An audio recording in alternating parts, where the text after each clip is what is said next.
Preston tossed the prenup at me like charity, sneering that he needed to protect the Vance fortune from my precarious income. His family clinked glasses, mocking my worn heels, unaware those shoes had walked the world's grandest economic stages. The signature they forced wasn't submission, it was a death warrant for their empire. By dawn, they will realize my useless job controls the only oxygen keeping their company alive. And I am about to cut the supply. My name is Reese Harrington, and for the last 6 months, I have played the role of a ghost in the life of Preston Vance. To him, I am nothing more than background noise, a 32-year-old woman with an unremarkable face, a tedious job, and a wardrobe that screams discount rack. As we pulled into the gravel driveway of the Vance family estate in the Hamptons, the setting sun cast long, blood-red shadows across the white pillars of the mansion. It was a structure designed to intimidate, a sprawling architectural beast that shouted wealth from every manicured hedge and marble fountain. But to my eyes, trained in the brutal calculus of profit and loss, it looked like something else entirely. It looked like a liability. I smoothed the fabric of my simple navy dress. It was cotton, breathable, and utterly practical. Beside me, Preston adjusted his silk tie in the rearview mirror. Checking his reflection for the 3rd time in 2 minutes, he did not look at me. He rarely did, unless he needed to critique something. "Try not to embarrass me tonight. Reese," he said, his voice smooth and detached. "Mother is already in a mood. She hates when commoners clutter up the dinner seating chart."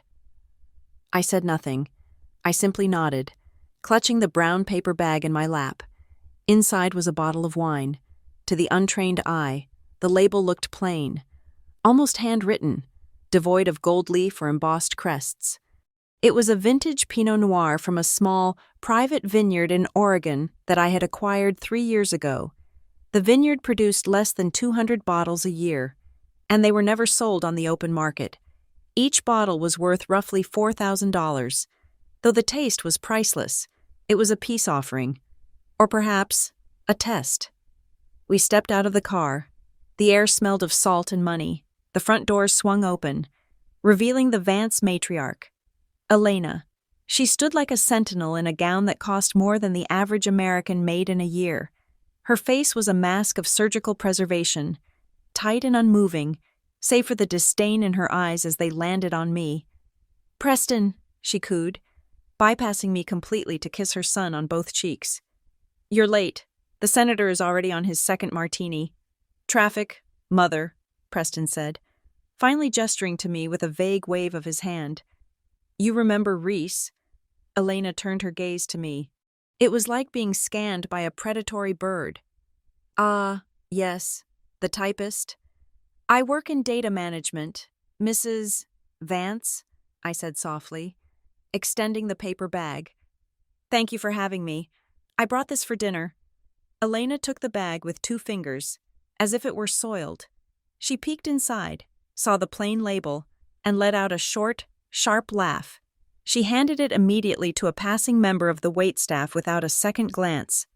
"How quaint," she said, her voice dripping with artificial sweetness. "Put that in the kitchen. Maybe the staff can use it for cooking sauce. We will be drinking the 96 Cabernet tonight, real wine, for real palates." I kept my face neutral. The 96 Cabernet she was bragging about was mass-produced sludge compared to what she had just banished to the kitchen, but I did not correct her. I simply walked into the lion's den. The interior of the house was a cavern of gold and velvet.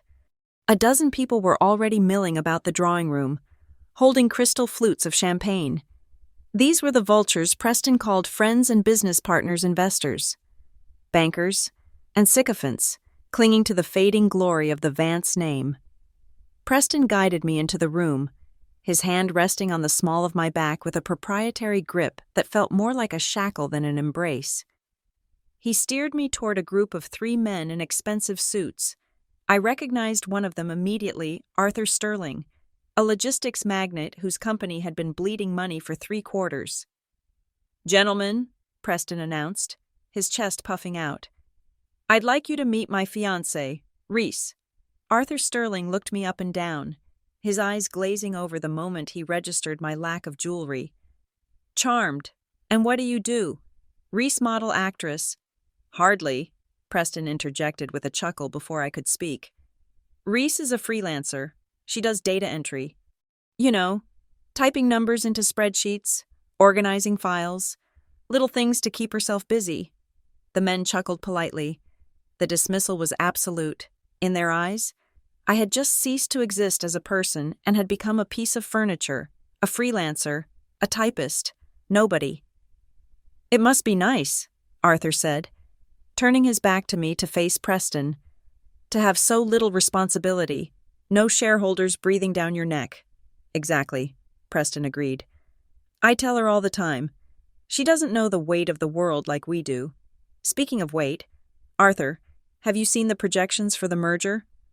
I stood there, holding a glass of sparkling water, listening to them discuss numbers that were wildly inaccurate. They were posturing, inflating their assets and hiding their debts. It was pathetic.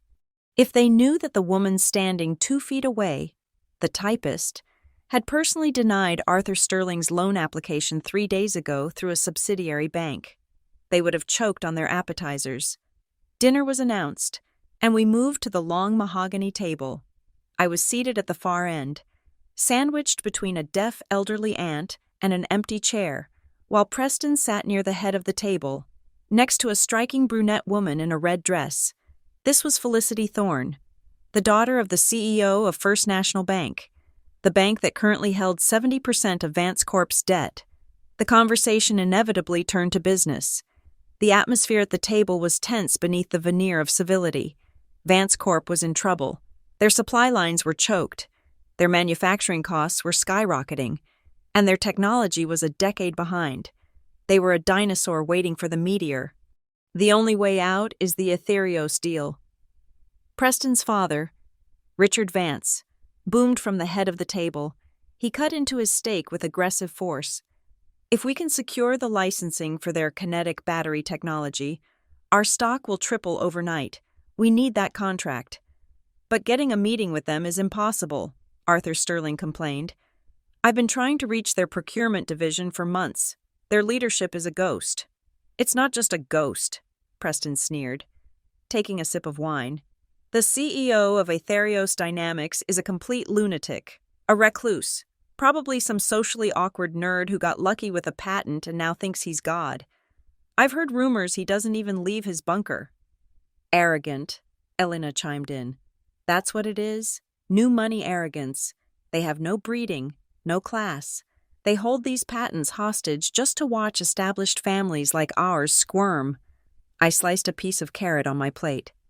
The CEO of Aetherios Dynamics was not a he. She was not a nerd, and she certainly wasn't a recluse. She was currently wondering why the roast duck was slightly overcooked. "I actually read a case study on Aetherios," I said.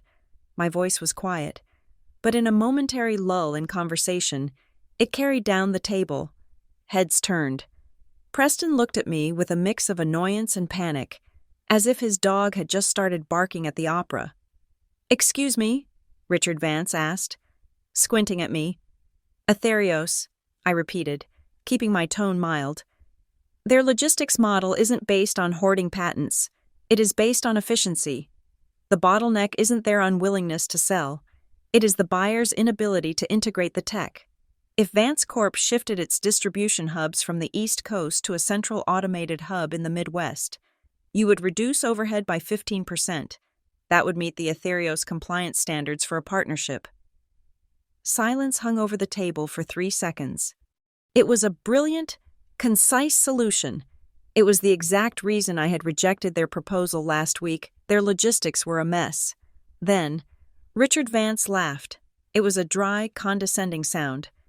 "Listen to her," Richard said, shaking his head at the table. "Reese, honey, stick to your keyboard. You're talking about moving physical infrastructure, not dragging and dropping files on a desktop. You have no idea how the real world operates. Macroeconomics is not for amateurs." Preston let out a sigh of relief that his father wasn't angry, then joined in the mockery. "She reads a lot of blogs. Dad, she thinks that makes her an expert. It's cute, really." "Cute," Elena echoed. Now, Preston, stop boring poor Reese with business talk. She looks confused. I lowered my eyes, masking the cold fury that was beginning to crystallize in my chest. My apologies, I murmured. I didn't mean to overstep. No harm done, Richard said magnanimously. Then, he turned his attention immediately away from me and beamed at the brunette in the red dress. Now, Felicity, tell me about your father. Is he still planning that merger in Tokyo? For the rest of the meal, I was invisible, or rather, I was forced to be the audience for Preston's performance. He spent the next hour openly flirting with Felicity. He leaned in close to her, laughing raucously at her jokes, pouring her wine, his shoulder brushing against hers. He was selling himself. He needed her father's bank to forgive the interest payments on the family loans, and he was using his charm as currency. He didn't look at me once. He didn't notice that my glass was empty. He didn't care that his fiancé was sitting 10 feet away while he practically courted another woman. The disrespect was so flagrant, so casual, that it transcended mere rudeness and became a statement of power. He believed he owned me. He believed I had nowhere else to go. He believed I was lucky just to be in the room. The final straw came when coffee was served. Felicity touched Preston's arm, her fingers lingering on his sleeve. You really are charming, Preston, she said. It's a shame you're taken, although, she glanced at me with a pitying smile. Engagements can be such long, uncertain things, can't they? Preston grinned, covering her hand with his own. In this world, Felicity, everything is negotiable. Nothing is set in stone until the ink is dry. The table erupted in polite laughter. They thought it was a witty repartee. I knew it was a declaration of intent. I stood up. The chair legs scraped against the hardwood floor with a harsh sound that cut through the laughter. Excuse me, I said. My voice was steady. I need to use the powder room. Go ahead, Preston said, not even turning his head. Don't get lost. I walked out of the dining room, my heels clicking rhythmically on the marble floor of the hallway. I passed the portraits of Vance ancestors' stern men who had built a fortune that their descendants were currently squandering. I walked into the guest bathroom, a space larger than my entire living room in the city, lined with gold-veined mirrors and fresh orchids. I locked the door. The silence was sudden and heavy. I walked to the sink and gripped the cold porcelain edges. I stared at my reflection in the mirror. The woman staring back looked tired. Her posture was slumped, her eyes wide and deferential. It was the face of a victim. It was the face of a typist. I turned on the faucet. The water ran cold and clear. I splashed it onto my face, scrubbing away the invisible layer of grime that came from sitting at a table of liars. I took a towel and dried my skin, pressing hard, as if to wipe away the persona I had worn for 6 months. When I lowered the towel, the woman in the mirror had changed. My spine straightened. The slump vanished, replaced by the rigid, predatory posture of a woman who commanded an empire that spanned 3 continents. My eyes, previously soft and brown, seemed to darken, sharpening into points of steel. The camouflaged queen was done hiding. They wanted a typist fine. I would type their obituary. They wanted to talk about real-world economics. I would show them the brutal reality of a hostile takeover. They called my work useless. Tomorrow, they would learn that my useless work was the gravity holding their entire world together, and I was about to turn off gravity. I reached into my clutch and pulled out a phone. Not the cracked, outdated model I used around Preston, but a sleek, black device with no brand markings, a secure satellite phone encrypted with military-grade software. I unlocked it with a retinal scan. The screen glowed with a singular, pulsing blue light. I opened a secure channel to my chief of operations. I did not type a paragraph. I did not ask for a status update. I typed 3 words. 3 words that would initiate a cascade of financial ruin for the Vance family, freezing their assets, halting their supply chains, and exposing their fraud to the federal authorities. Activate Winter Protocol. I hit send. I watched the message deliver. Then, I put the phone away, applied a fresh coat of lipstick, and unlocked the bathroom door. I wasn't Reese the typist anymore. I was the storm, and I was heading back to the table to watch them drown. The ride back to the city was suffocating, filled with Preston's drunken complaints about the quality of the wine and the stupidity of his father's waitstaff. But I tuned him out, nodding at the appropriate intervals while my mind was already calculating the distance to my sanctuary. When he finally dropped me off at my apartment building in Queens, he didn't even wait for me to fully close the car door before speeding off toward whatever high-end club was hosting his mistress for the night. I stood on the sidewalk for a moment, watching his taillights fade. To anyone watching, I was a tired freelancer returning to a cramped studio apartment in a nondescript brick building. I walked into the lobby, waved to the night doorman who knew me only as the quiet girl in 4B who paid her rent early and took the elevator up. My apartment was exactly what it needed to be: unremarkably average. IKEA furniture, a stack of unpaid utility bills on the counter, and a laptop from 3 years ago sitting on a wobbly desk. It was a perfect stage set. I locked the front door, bolted it, and then walked straight to the back of the walk-in closet. I pushed aside a row of cheap polyester blazers and placed my hand against the seemingly solid plaster of the back wall. Hidden sensors read my palm print, checking for heat signature, pulse, and ridge patterns. A soft hum vibrated through the floorboards. The wall didn't slide open. The floor beneath me did. I descended rapidly into the silence, 30 feet below the foundation of the building. The air changed. It was cool, filtered, and smelled of ozone and expensive electronics. The lift stopped, and I stepped into the glass room. This was the true heart of my existence.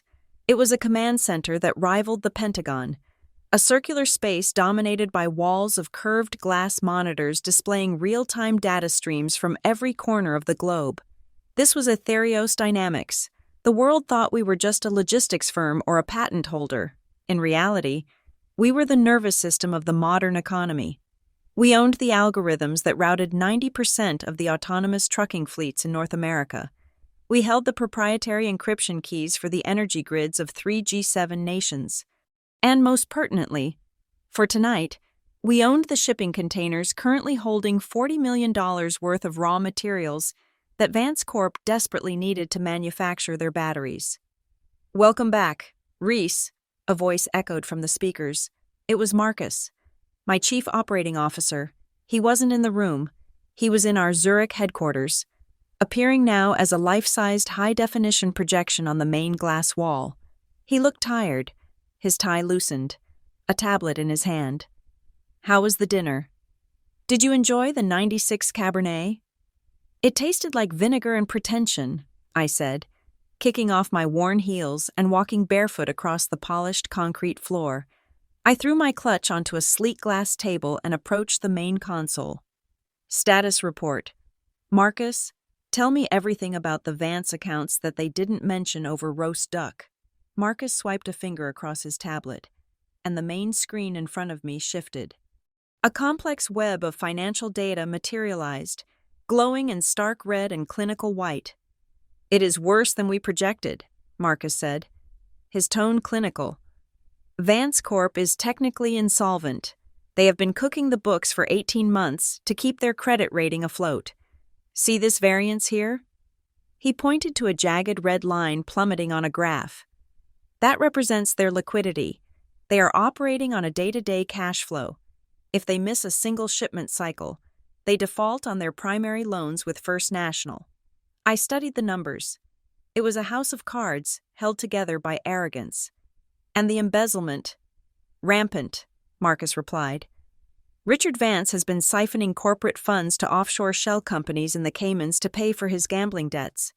But the son Preston is more creative." Marcus tapped the screen again. A video window popped up. I tapped into the security feed of Preston's private office at Vance Corp 2 hours before he picked you up for dinner. Marcus explained. "You need to see this." I leaned in, my hands gripping the edge of the console. On the screen, the grain was sharp and clear. Preston was sitting on the edge of his mahogany desk, a glass of scotch in one hand. He was talking to his CFO, a sweaty man named Jenkins who looked like he was on the verge of a panic attack. "We can't keep hiding the debt.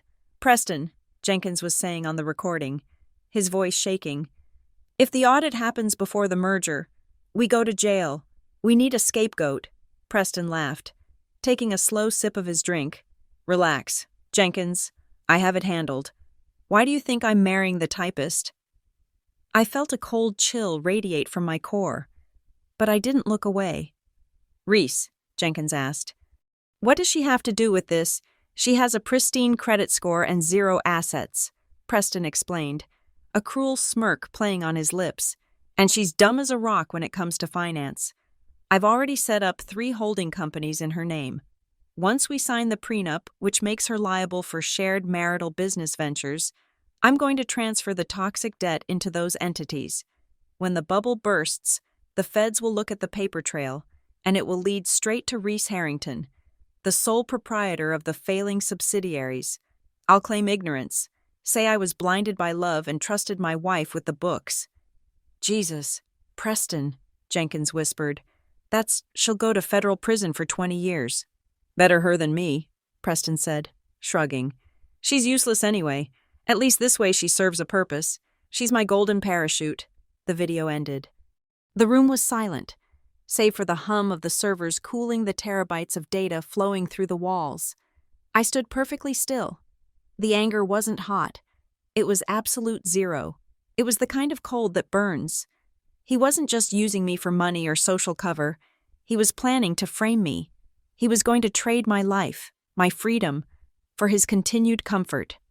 "He signed his own death warrant," Marcus said softly from Zurich. "Do I have permission to engage?" I turned away from the black screen and walked over to the beverage cart. I didn't pour wine yet. I needed clear eyes for the first strike. "Is the supply chain for Vance Corp currently routed through our node in the Midwest?" I asked. "Yes," Marcus confirmed. 700 tons of lithium and cobalt are currently sitting in our automated distribution center in Ohio, scheduled for dispatch at 6 o'clock tomorrow morning. Without those materials, their factory lines stop by noon. They will miss their delivery quota for their biggest client. And the software licensing, they are running on a legacy lease of our Ethereos logistics platform. It requires a daily handshake key to operate. I looked up at the ceiling of the glass room, visualizing the invisible digital threads that connected my basement to the physical world above. "Initiate the chokehold," I commanded. "Flag the shipment in Ohio for a quality control audit, indefinite hold, and regarding their software, revoke the handshake key. Tell the system there is a security breach in their network and lock them out of their own inventory database." "With pleasure," Marcus said. He began typing rapidly. I watched the large central map on the wall. A green dot representing the Ohio Distribution Center turned blinking red. A moment later, a line connecting the center to the Vance core factory in New Jersey severed. "It is done," Marcus said. "The trucks have been grounded. The digital gates are locked." "Good," I said. "Now, put the Vance core stock ticker on the main screen. I want to see the blood." I finally poured myself a glass of the vintage Pinot Noir I had tried to give Elena earlier. I swirled the dark red liquid, watching the legs run down the side of the glass. The chaos started 20 minutes later. It began with a frantic call that Marcus intercepted and played over the speakers. It was the night shift manager at the Vance factory calling Preston. "Mr. Vance, I can't log in," the manager was screaming.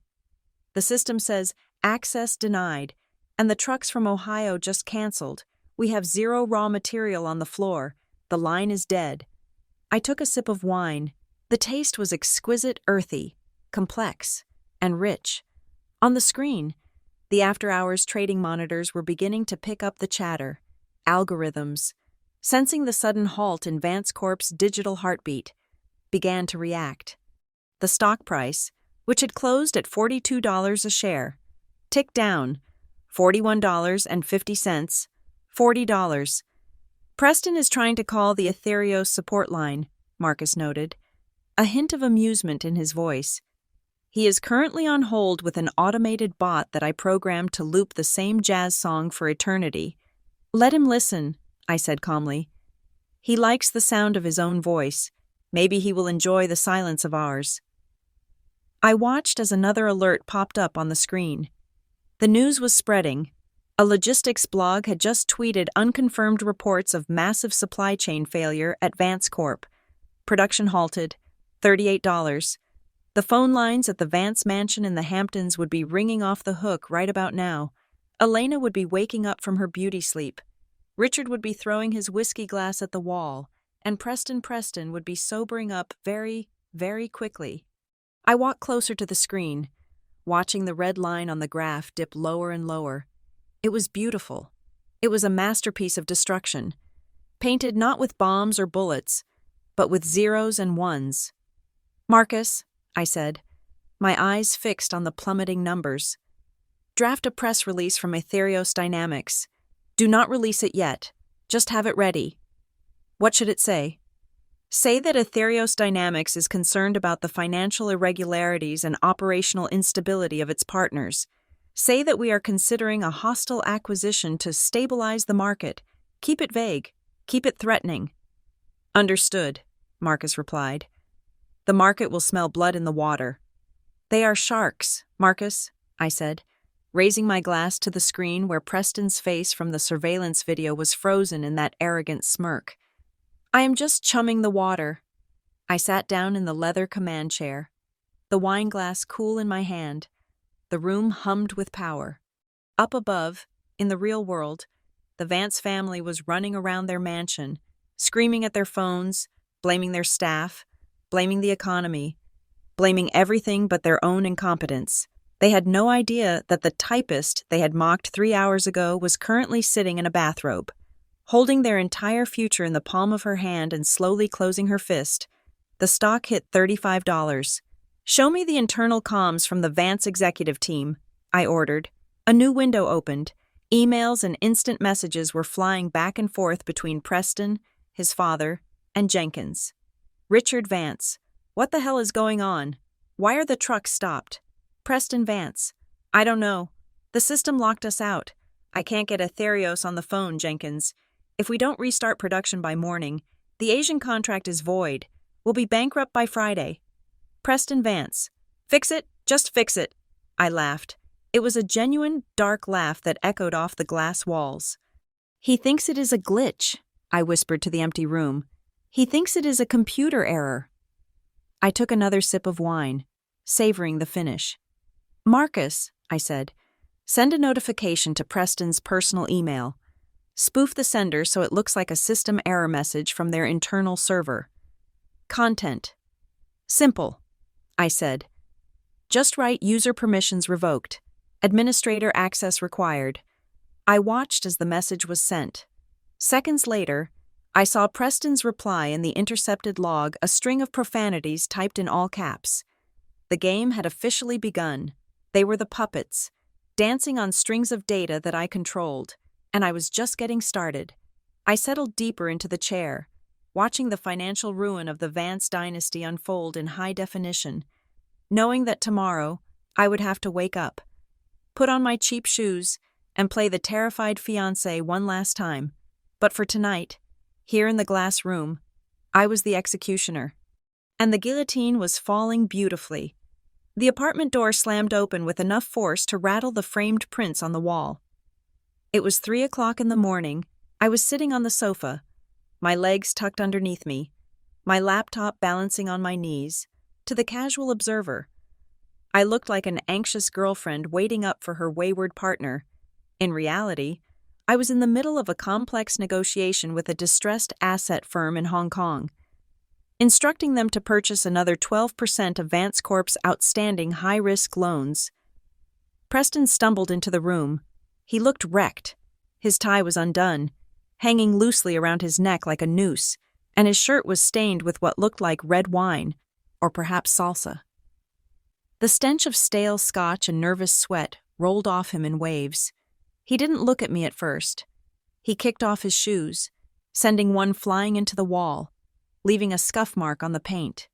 "Why is the light on?" he snapped, shielding his eyes with a dramatic grimace. "And why is this place a mess, for God's sake? Reese, I work 18 hours a day to keep a roof over our heads, and I come home to clutter. I glanced around the immaculate apartment. There was a single coffee mug on the coaster beside me. That was the extent of the clutter. I was working, Preston, I said, closing my laptop lid gently. I had just confirmed the transaction. I now owned 30% of his debt. You're late. Is everything okay at the office? He let out a harsh, bitter laugh and collapsed onto the armchair opposite me. The office? You wouldn't understand. The whole system is rigged. Incompetent vendors, glitchy software. We're losing money by the second because some idiot at a warehouse in Ohio can't figure out how to drive a truck. He rubbed his temples aggressively. Then, he stopped and looked at me. His eyes were bloodshot, but there was a sudden sharp clarity in them. It was the look of a predator who had just remembered there was a wounded animal in the room. We need to talk, he said. He reached into his briefcase, which he had dropped by the door, and pulled out a thick document bound in blue paper. He tossed it onto the coffee table. It landed with a heavy thud. What is this? I asked, reaching for it. A prenup, he said, waving his hand dismissively. My father insists, just standard legal garbage, protecting the family estate, inheritances, that sort of thing. With the merger coming up, the lawyers are being paranoid. I opened the document. It wasn't standard. It was draconian. I scanned the legalese, translating the jargon instantly in my head. Clause 4, Section B. The prospective spouse waives all rights to any assets acquired by Preston Vance during the marriage. Clause 9, Section C. The prospective spouse agrees to assume joint and several liability for any business debts incurred by entities registered under her name. Regardless of the origin of the capital, there it was, the trap. He wasn't just protecting his money, he was setting me up to be the dumping ground for his financial toxic waste. He planned to open shell companies in my name, funnel the debt into them, and then let them implode, leaving me with the wreckage while he walked away clean. Preston, I said, keeping my voice trembling slightly. This says I'm responsible for debts. I don't have that kind of money. It's just boilerplate language. Reese, he shouted, making me flinch. Stop reading every word like you're a lawyer. It's embarrassing.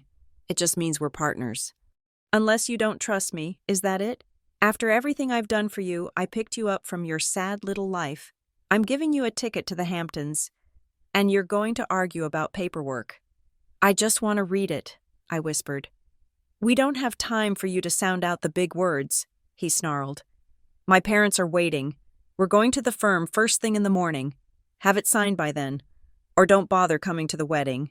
He stormed into the bedroom and slammed the door. I sat in the silence, staring at the document. I didn't sleep that night. Instead, I read every single line, and then I formulated a counter-strategy. The offices of Sterling, Cooper, and Vance were located on the 45th floor of a skyscraper in Midtown. The conference room smelled of lemon polish and old money. Richard and Elena Vance were already there, sitting on one side of a massive oak table that seemed designed to make everyone else feel small. Beside them sat their family attorney, a man named Mr. Greaves who had the smile of a shark and the eyes of a corpse. Preston sat next to his mother, looking hungover but smug. I sat alone on the opposite side. So, Mr. Greaves began, sliding a black fountain pen across the table toward me. Preston tells me you've had a chance to review the agreement. I trust everything is in order. We are on a tight schedule, Ms. Harrington. It's very comprehensive, I said, clutching the document to my chest. But I have some questions about the liability clauses. Elena sighed loudly. She checked her diamond-encrusted watch. Oh, for heaven's sake, Richard, I told you she would be difficult. This is what happens when you involve the help in adult conversations. Reese, Richard Vance boomed, his voice echoing in the room. Let's be realistic here. You are bringing nothing into this marriage. Zero, nada. My son is heir to a legacy. You are a typist. You click buttons for a living. This contract is designed to protect people who actually matter in the economy. Signing this is a privilege. It's your admission ticket to a life you could never afford on your own. I understand that, I said, looking down at my hands. But it says here that if we start a business together, I'm liable for the losses. I don't have millions of dollars to pay back loans. Mr. Vance, that's the beauty of it, Preston interjected, leaning forward. We're a team, babe. I'll handle the strategy. You handle the paperwork. You won't have to pay anything because we're going to be rich. Unless you plan on failing. Are you planning on failing? Reese? No, I said softly. I just want to protect my work too. The room went silent. Then, Elena let out a short, incredulous laugh. Your work? You mean your little data entry gigs? Oh, honey, that's not work. That's a hobby that barely pays for your shoes. It's important to me, I insisted, allowing a note of pathetic desperation to creep into my voice. I've built a client list. I have my own systems. I don't want the Vance Corporation to be able to take my freelance business if things go wrong. Mr. Greaves looked at me with open contempt. Ms. Harrington, I assure you, Vance Corp has no interest in acquiring your laptop and your list of email contacts. We are talking about industrial logistics, not typing up invoices for plumbers. Please, I said, pushing the document back toward the lawyer. I'll sign it. I promise. But can we just add one tiny thing, just a note that says we keep our premarital businesses separate. So whatever companies I own before the wedding stay mine, and whatever Preston owns stays his, just so I feel safe. Preston rolled his eyes.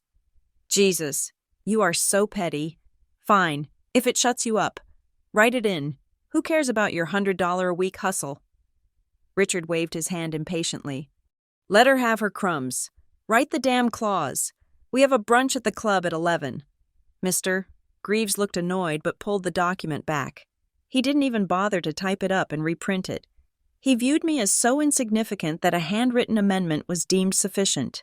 He scribbled a few lines in the margin of page 12, initialed it, and spun the paper back to me.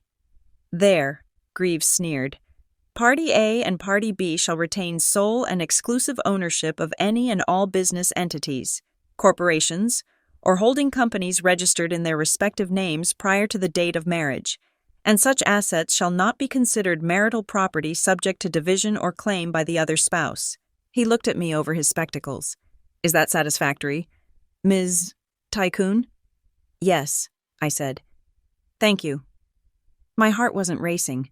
It had slowed down to a rhythmic, heavy thud. They thought they were mocking me. They thought they were granting a meaningless concession to a foolish girl clinging to a minimum wage identity. They had no idea. By adding that clause, they had just legally severed themselves from Ethereos Dynamics. I was the sole owner of Ethereos. It was registered in my name, my real name. Reese Harrington, years ago. Preston's plan relied on the assumption that once we were married, he could leverage my lack of assets to hide debt, and eventually, if he discovered my true worth, claim a piece of it as marital property, or more likely, he assumed I had nothing to protect. But with this clause, Ethereos was untouchable. Even if I married him, he couldn't touch a single share. He couldn't claim a cent of my billions to pay off his debts. And more importantly, when I crushed his company, he couldn't sue me for spousal sabotage regarding assets because he had just legally agreed that our businesses were entirely separate entities with no cross-liability. He had just given me legal permission to destroy him without consequence. Well, Preston barked, sign it. I picked up the pen. It was heavy. A Mont Blanc. I felt the cool metal against my fingers. You're doing the right thing, Reese, Elena said, adjusting her pearl necklace. Just remember your place, and we'll get along fine.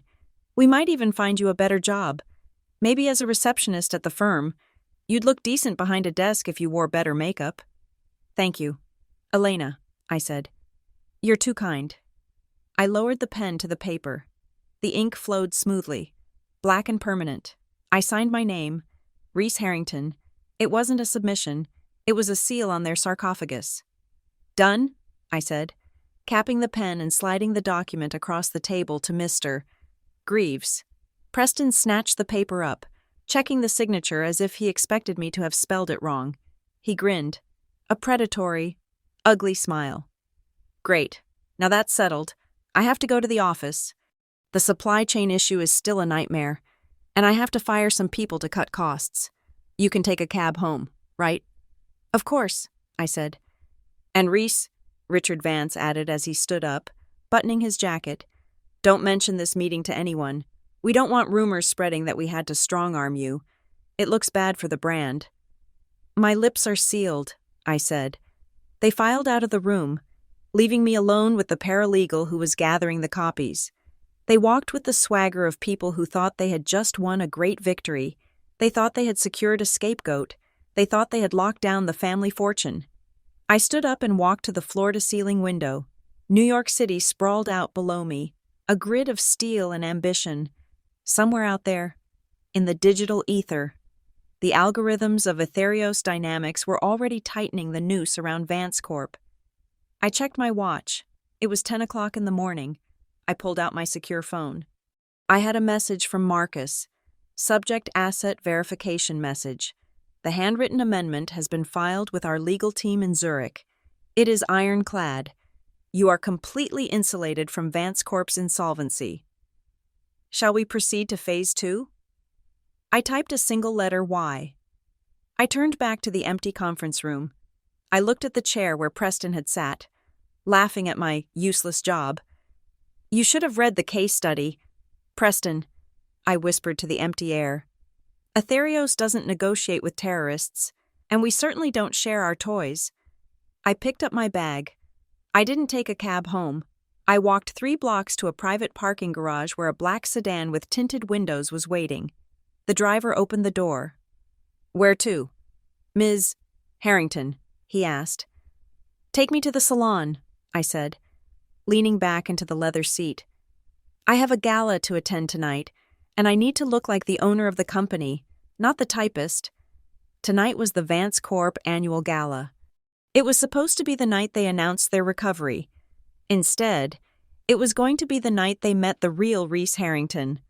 And I had a feeling that the keyboard mouse was about to roar. The atmosphere inside the Vance Corp headquarters was not just tense, it was radioactive. By 2 o'clock in the afternoon, the company stock had plummeted another 12%. The trading floor monitors, which usually glowed with the steady green of reliable dividends, were now washing the executive suites in a harsh, bloody red light. I sat in the corner of Preston's office, clutching a Tupperware container. I had come under the pretense of bringing him a home-cooked lunch, playing the role of the supportive, oblivious fiancé to perfection. In reality, I was there to witness the implosion firsthand. Preston was pacing the length of the room, shouting into a headset. His father, Richard, sat on the leather sofa, his head in his hands, looking 20 years older than he had at dinner the night before. I don't care what the contract says, Preston screamed at a logistics manager in Newark. If the trucks don't move, we don't have a product, bribe them. Steal the fuel. Just get the damn lithium to the factory. He ripped the headset off and threw it onto his desk. It skidded across the mahogany and stopped inches from my hand. They are useless, Preston hissed, wiping sweat from his forehead. Every single one of them. Incompetent morons. Maybe you could try another carrier, I suggested softly, keeping my voice small and helpful. I saw a listing for a freight company in Jersey that... Reese, stop, Preston snapped, cutting me off with a sharp chop of his hand. Please, just stop. You are talking about freight listings you saw on Google. This is global supply chain management. Do not insult my intelligence with your amateur suggestions. I bit my lip and looked down. I was just trying to help. If you want to help, sit there and be quiet. Or better yet, go make me a coffee. The secretary is busy crying in the bathroom because the stock options she was banking on are now worth less than toilet paper. I stood up to go to the coffee machine, but the intercom on his desk buzzed. It was Jenkins, the CFO. His voice sounded breathless, almost hysterical, but with a strange note of hope. Mr. Vance, pick up line 1. It is them. It is Ethereos Dynamics. The room froze. Richard Vance shot up from the sofa as if electrified. Preston stared at the phone as if it were a bomb that had suddenly turned into a gold bar. Preston hit the speakerphone button. "This is Preston Vance." "Mr. Vance?" A smooth, synthesized voice spoke. It was Marcus, using a voice modulator to sound like a generic corporate attorney. "We represent the acquisition division of Etherios Dynamics. We have monitored the instability in your supply chain over the last 24 hours. It is a temporary glitch," Preston lied quickly, his voice pitching up an octave. "A minor software hiccup. We have it under control. Our data suggests otherwise," the voice replied coolly. "We project total liquidity failure by Friday. However, Etherios is interested in the underlying value of your patent portfolio. We are prepared to discuss a rescue package, a full merger." Richard Vance let out a gasp of relief that sounded like a sob. A merger with Etherios would not only save the company, it would make them richer than they had ever been. "We are listening," Preston said, trying to sound authoritative but failing to hide his desperation. "The CEO of Etherios Dynamics will be in the city tonight," the voice continued. "She wishes to finalize the terms personally. She will attend your gala this evening. Have the papers ready. If she likes what she sees, she will sign a check that clears your debt before the markets open tomorrow." Preston asked, blinking. "The CEO is a woman. Is that a problem, Mr. Vance?" No, of course not," Preston stammered. "We would be honored. The gala starts at 7. We will reserve the VIP table." "Good. Do not disappoint her." The line went dead. For a second, there was silence. Then, Preston and Richard erupted. They high-fived, a clumsy, desperate gesture of men who had just dodged a bullet. "We did it," Richard shouted. "They want us. They actually want us. We're going to be billionaires, son." "I told you I could handle it," Preston crowed, adjusting his tie, his arrogance returning instantly. "They saw our potential. They know they can't dominate the market without our legacy." I stood by the coffee machine, watching them celebrate the potential that I had artificially manipulated. They were cheering for the executioner who had just invited herself to their last meal. "That is amazing news, Preston," I said, walking back over. "A merger that solves everything. It solves more than everything." "Reese," Preston said, grinning at his reflection in the window. "It puts us in the big leagues." "Since it is such a big night," I said, stepping closer and placing a hand on his arm, "I should probably go home and get ready. I have that blue dress. The one you said was decent. I can be ready by 6. Preston stopped smiling. He looked down at my hand on his arm, then up at my face. His expression shifted from joy to cold annoyance. "You?" he asked. "Go where?" "To the gala," I said, feigning confusion. "To support you. You just said the CEO of Etherios is coming. I should be there by your side. I'm your fiancé." Preston laughed. It was a cruel, dismissive sound. He removed my hand from his arm as if brushing off a piece of lint. "Reese, look at me," he said, speaking slowly as if to a child. "This isn't a company picnic. This isn't a pizza party for your freelancer friends. This is a multi-billion-dollar merger negotiation. We are going to be sitting with titans of industry, the CEO of Etherios, the board of First National Bank serious people." "I can be serious," I whispered. "You're a typist, Reese," he said, his voice dripping with condescension. "What are you going to talk about spreadsheet formatting coupons? You would be a distraction. You would embarrass me. Frankly, you wouldn't understand a word of the conversation anyway." "But I'm your wife-to-be," I insisted. "People will expect me to be there." "No," Preston said firmly. "They won't, because I need to secure the bank's support tonight, too. And to do that, I need to sit with the people who matter." He paused, checking his watch. "Actually, I'm glad you're here. I need you to take my laundry to the dry cleaners on your way home. That's how you can help." He turned his back on me. "Dad, call Felicity Thorne. Tell her I have an extra ticket for the head table. Tell her to wear something red. The bankers love her." I stood there, frozen. The knife didn't just go in. He twisted it. He wasn't just leaving me behind. He was replacing me. He was going to parade his mistress, the banker's daughter, in front of the Ethereos CEO in front of me to secure his loan. While I washed his dirty shirts, "Understood," I said, my voice void of emotion. "I will take care of the laundry." "Great," Preston said, already typing on his phone. "Run along now. The adults have work to do." I picked up the laundry bag he kicked toward me. I walked to the door. As I reached for the handle, the elevator doors across the hall opened. An older man stepped out, pushing a mail cart. He was gray-haired, stooped, wearing a faded blue uniform. It was Mr. Abernathy, the head of the archival department. He had been with the company for 40 years, a relic from when Vance Corp actually made things instead of just moving money around. He looked up and saw me. He stopped. His eyes, behind thick bifocals, widened. He squinted, tilting his head. "Wait, mister," Abernathy murmured. He let go of the cart and took a step toward me. "I know you." I stiffened. I kept my head down, trying to slip past him. "Excuse me," I muttered. "No, wait," the old man insisted, his voice trembling with sudden recognition. You can't be." He pointed a shaking finger at me.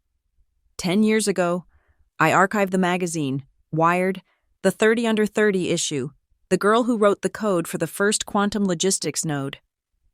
My heart hammered against my ribs. This man knew. He was the only person in this entire building who actually read the industry history. "You must be mistaken," I said, gripping the laundry bag tighter. "I never forget a face," Abernathy said, his voice rising in excitement. "You are her. You are the Harrington girl. The prodigy. What are you doing here? Does Preston know? Does he know he has a genius in the office?" "Abernathy." Preston's voice boomed from the office doorway. He had come out to check why the mail was late. "What is the holdup?" Preston barked, marching over. "Why are you harassing my fiancé?" "Mr. Vance," Abernathy stammered, pointing at me. "You don't understand. This is her. This is the girl who invented the—" "I don't care who she is," Preston shouted. "I care that my mail is 5 minutes late and you are standing here babbling like a senile old fool." "But sir, look at her," Abernathy pleaded. "She's not who you think." "You are right," Preston sneered. "She is not who you think. She is nobody. And you are fired." The hallway went silent. "What?" Abernathy whispered. "You heard me," Preston said, straightening his cuffs. "Get your box. Get out. I'm sick of looking at your pathetic face. We are merging with Ethereos tonight. We need to trim the dead weight. You're the first cut." "Preston, you can't," I said, genuinely shocked by his cruelty. "He has been here for 40 years. "Shut up, Reese," Preston snapped. He looked at the security guard by the elevators. "Escort Mr. Abernathy out of the building. If he speaks another word, throw him down the stairs." The guard stepped forward. Abernathy looked at me. His eyes filled with confusion and betrayal. He opened his mouth to speak, to scream the truth that would have saved Preston's life, but the guard grabbed his arm and shoved him into the elevator. The doors closed. Preston sighed, dusting off his jacket. "Unbelievable. Surrounded by idiots. Did you get the laundry?" "Yes," I said. "I got it." "Good. Go home. Don't wait up." He went back into his office and slammed the door. I stood alone in the hallway. My hands were shaking, not from fear, but from rage. He had just fired the only man loyal enough to tell him the truth. He had silenced his own savior because of his arrogance. I walked to the elevator. Pressing the button for the lobby, as the metal box descended, I pulled out my secure phone. "Marcus," I said. "I am here. Reese. Change of plans," I said, my voice cold as the steel walls around me. "We are not just acquiring them. We are erasing them. I want full liquidation protocols ready by midnight." "And the stock?" Marcus asked. "It is crashing," I said. "Every time it drops $1, buy it. Use the shell companies. Use the offshore accounts. I want to own 51% of Vance Corp by the time I walk onto that stage tonight." We are currently at 38%, Marcus reported. With the market panic you caused, the shareholders are dumping stock like garbage. We will hit the majority threshold in 4 hours. Good. I walked out of the building, past the sobbing secretary, past the security guards who looked bored, past the empire that was crumbling around them. I threw the laundry bag into the nearest trash can. I hope you like red, Preston, I whispered to myself as I hailed a cab. Because tonight is going to be a bloodbath. I headed straight for the Pierre Hotel. I had a suite booked under the name of Etherios Dynamics. My team was waiting, my stylists were waiting, and hanging in the closet was not a blue dress from a discount store. It was a custom-made suit of armor, tailored from Italian silk and vengeance. The prey had invited the hunter to dinner, and he had even been kind enough to set the table. The grand ballroom of the Pierre Hotel was a cavern of crystal and anxiety. From the mezzanine level, the chandeliers looked like suspended constellations, dripping light onto the heads of New York's elite. The air was thick with the scent of lilies, roasted lamb, and the distinct metallic tang of fear. To the casual observer, it was just another extravagant gala, a sea of black tuxedos and designer gowns swirling to the polite strings of a live quartet. But if you looked closer, if you knew where to look, you could see the cracks in the porcelain.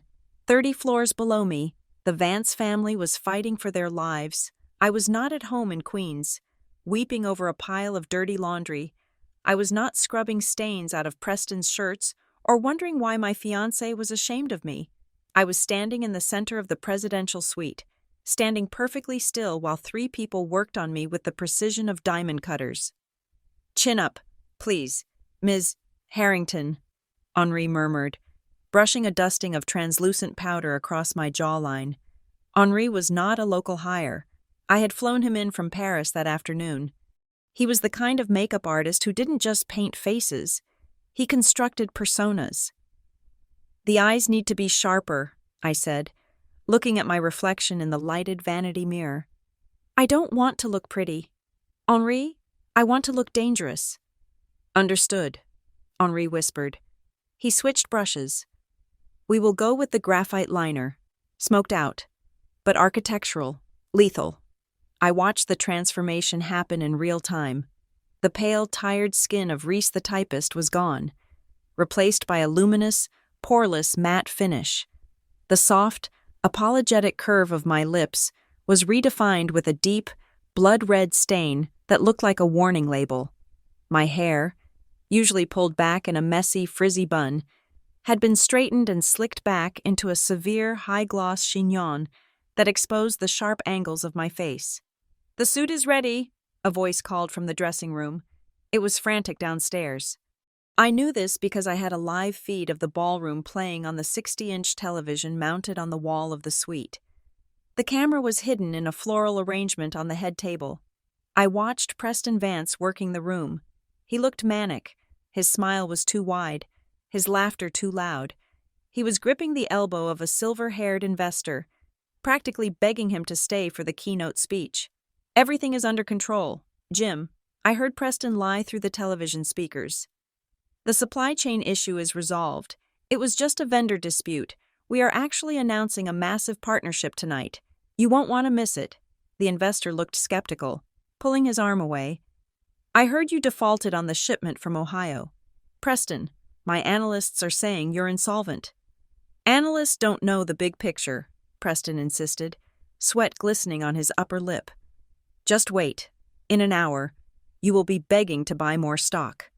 I turned away from the screen as my stylist, Elena, no relation to the vulture downstairs, brought out the suit. It was not a dress. I had no intention of walking into that room looking like a decoration. It was a custom-commissioned piece from a reclusive Italian tailor in Milan. The fabric was a silk-wool blend in a shade of white so pure it looked like ice.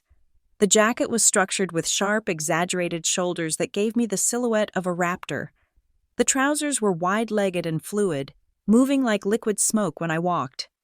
"It fits perfectly," Elena said, helping me slip into the jacket. "It cost $85,000, more than the Porsche your fiancé drives." "Ex-fiancé," I corrected. buttoning the single, onyx button at the waist. He just doesn't know it yet. I stepped into a pair of 6-inch stilettos with red soles.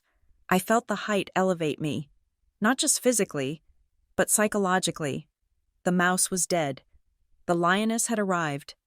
I walked back to the television screen. The camera angle shifted. Preston had retreated to the bar, seeking refuge with his circle of sycophants, 3 other trust fund babies who had never worked a real day in their lives. They were clinking glasses of scotch. "Man, you look stressed," one of them said, clapping Preston on the back. "Where's the little woman, the typist? Did you leave her in the coat check?" Preston downed his drink in one gulp and slammed the glass onto the bar. "Don't start. I left her at home. I told her to do the laundry." The group erupted in laughter. "You are cold, Vance," another friend jeered. "Cold as ice." "She's a burden," Preston said, his voice slurring slightly. "Honestly, I'm doing her a favor. After tonight, once the merger is signed and the stock bounces back, I'm going to cut her loose. I need someone who fits the brand. Someone like Felicity." He gestured across the room to where Felicity Thorne was standing in a crimson dress, holding court with her father's banking associates. She looked every bit the trophy wife he wanted. "Reese is just useless," Preston continued, signaling the bartender for another round. "She has zero ambition. She's happy making pennies clicking buttons on a laptop. She drags me down. I need a queen, not a peasant." I stared at the screen. My expression didn't change. I didn't feel hurt. I felt a clinical sense of validation. He had just confirmed every suspicion, every calculation I had made over the last 6 months. He was exactly the monster I thought he was. "Marcus," I said to the empty room. "I am listening." Marcus's voice replied from the speakerphone on the desk. He was in the hotel lobby, coordinating the arrival. "Is the acquisition paperwork ready?" "It is in my briefcase," Marcus confirmed. "We have the 51%. We also have the foreclosure notices for the Hamptons estate and the lien on the Manhattan penthouse. We own everything. Reese, down to the cufflinks he is wearing." "Excellent. The Vance family is getting restless," Marcus noted. "They are asking the event coordinator where the Ethereos CEO is. They are terrified she isn't coming." "Let them sweat for 2 more minutes," I said. "Fear makes the meat tender." I walked over to the floor-to-ceiling window of the suite. The view was breathtaking. Central Park was a rectangle of darkness in the center of the glowing city.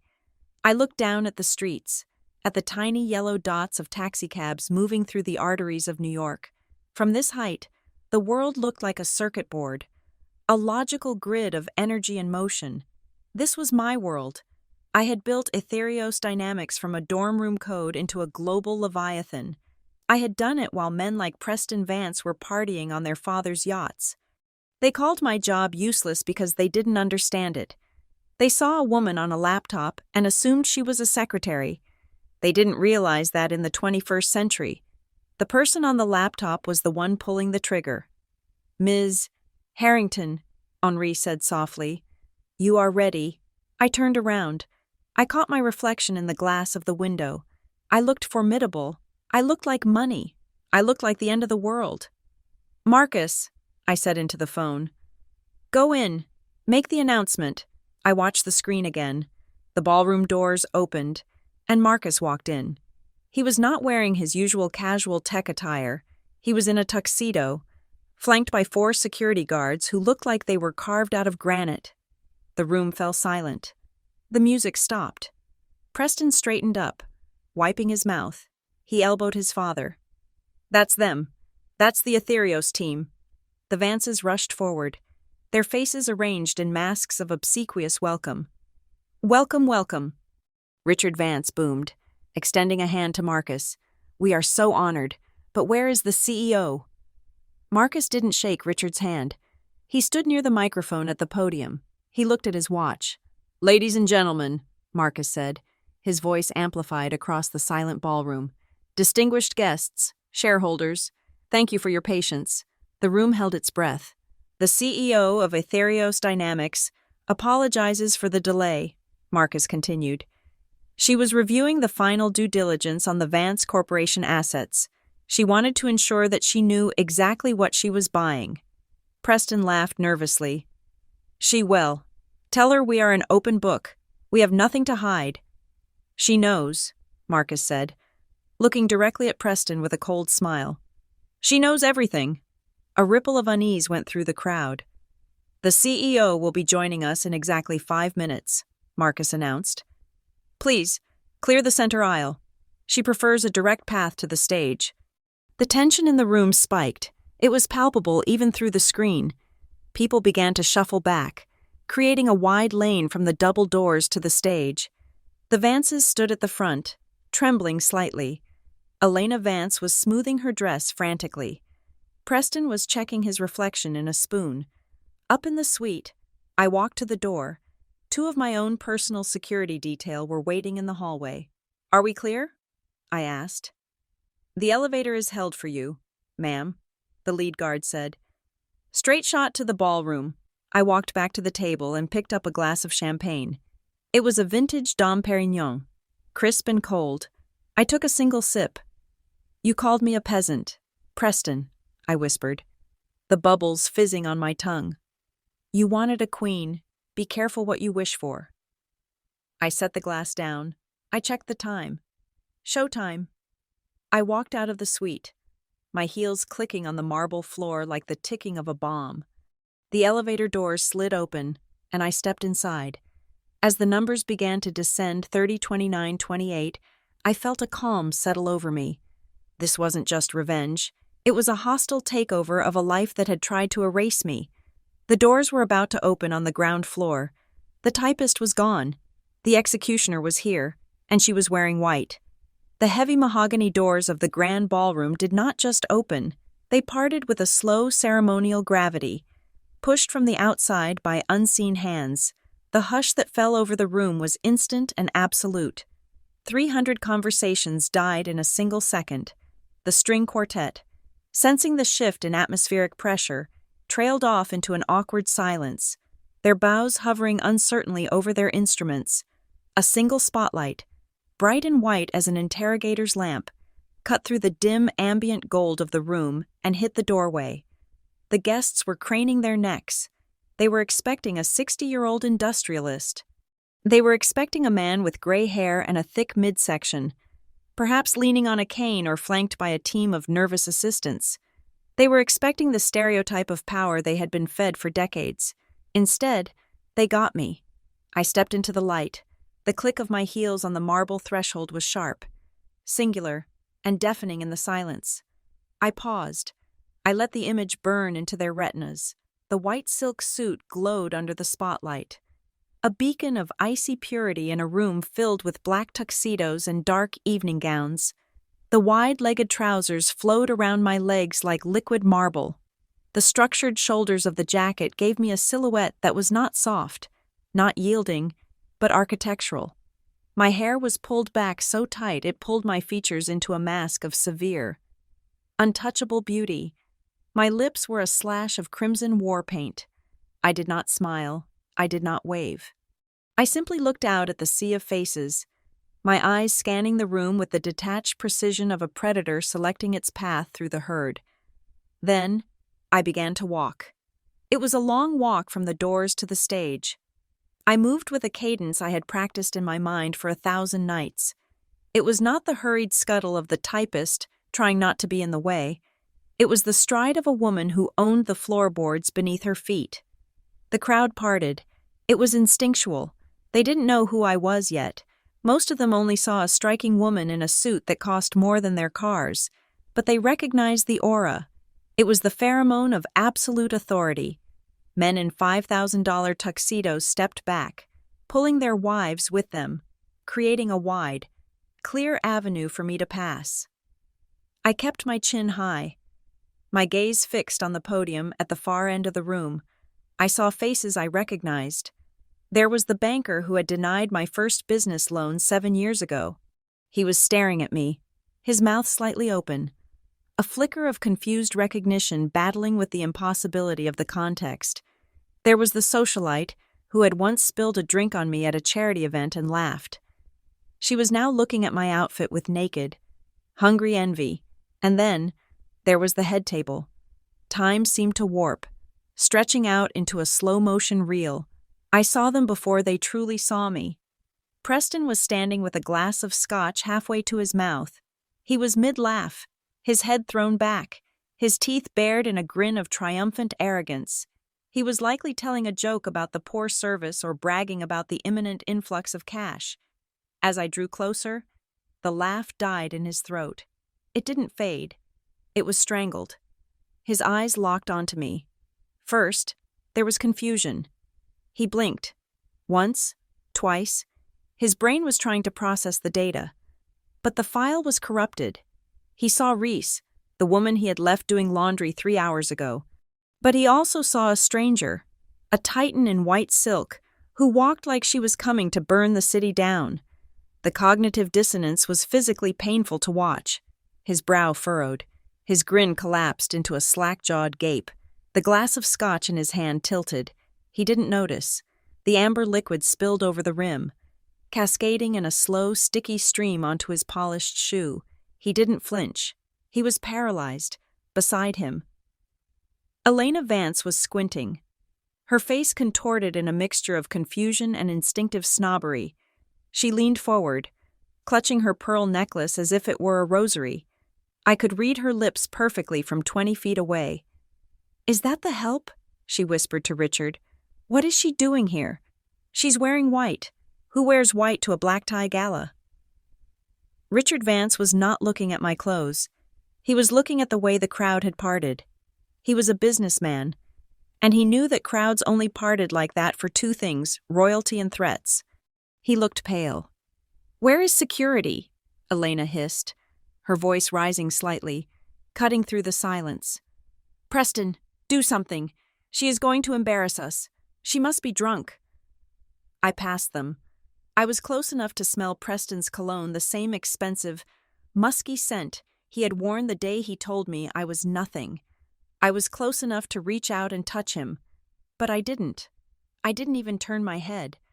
I walked past the Vance family as if they were statues, as if they were ghosts, as if they were already dead and just didn't know it yet. The disrespect was absolute. By ignoring them, I erased them. I reached the stairs to the stage. Marcus was waiting there, standing at attention. He nodded once, a sharp, military dip of his chin. Behind him, 3 members of my legal team, carrying thick leather briefcases, fell into step behind me. We moved as a phalanx. I ascended the stairs. The sound of my heels on the wooden stage echoed like gunshots. I stepped up to the podium. The microphone was waiting. I gripped the sides of the lectern. The wood was cool under my palms. I looked out at the room. 300 faces were turned upward, waiting, terrified, captivated. The silence was heavy, pregnant with the violence of the truth that was about to be birthed. I leaned into the microphone. "Welcome," I said. My voice was not the soft, deferential whisper I had used for 6 months. It was a contralto rumble, magnified by the sound system. Filling every corner of the ballroom, it was a voice that gave orders, not one that took them. "Welcome to the final audit of Vance Corporation." The words hung in the air. For a heartbeat, nobody moved. The word audit was not a word used at galas. It was a word used in courtrooms. Then, the spell broke. Preston snapped. The shock wore off, replaced by a surge of adrenaline and humiliated rage. He realized that his useless fiancé was standing on his stage, hijacking his moment, speaking into his microphone. The alcohol in his blood ignited his temper. "Reese!" he screamed. The sound tore through the room, ugly and raw. He slammed his empty glass onto the table, shattering it. "What the hell do you think you are doing?" he bellowed, his face turning a deep, mottled red. He scrambled away from the table, knocking over a chair. "Get down from there. You are drunk. You are hysterical." The crowd gasped. A few people stepped back as Preston charged toward the stage. He looked like a madman, his tie askew, his eyes wild. He was storming toward me with the entitlement of a man who had never been told no in his entire life. "Security!" he shouted. pointing a shaking finger at me. "Get this crazy bitch off my stage. She's a trespasser. She's a nobody." I didn't flinch. I didn't step back. I didn't even blink. I just watched him come. It was pathetic. He was running up a hill that he didn't realize was a cliff. Preston hit the stairs. "I told you to stay home," he screamed, saliva flying from his lips. "I told you to do the laundry. You think you can humiliate me? I own this town. Get down." He lunged for me. His hand was outstretched, aiming to grab the lapel of my white jacket, to drag me down to his level. He never made it. From the shadows on either side of the podium, two shapes materialized. They were not hotel security. They were my personal extraction team. Former Special Forces operators who moved with a speed that the human eye struggled to track. One of them, a giant of a man named Elias, stepped in front of me. He didn't strike Preston. He simply intercepted him. He caught Preston's outstretched wrist in midair. The sound of the impact was a dull thud of meat hitting muscle. Preston's momentum stopped instantly. It was like watching a car hit a concrete wall. Elias didn't budge an inch. He twisted Preston's arm behind his back in a seamless, fluid motion that leveraged the physics of the joint against the bone. Preston yelped, a high-pitched sound of pain and shock. He was spun around, forced down onto one knee by the pressure on his wrist. The second bodyguard, a woman named Sarah, stepped up and placed a hand on Preston's other shoulder, pinning him in place. The room erupted into chaos. Flashbulbs started popping. People were screaming. Elena Vance was shrieking. "Let him go. That's my son. Do you know who we are?" Preston was struggling, his face pressed toward the floor, his expensive tuxedo straining at the seams.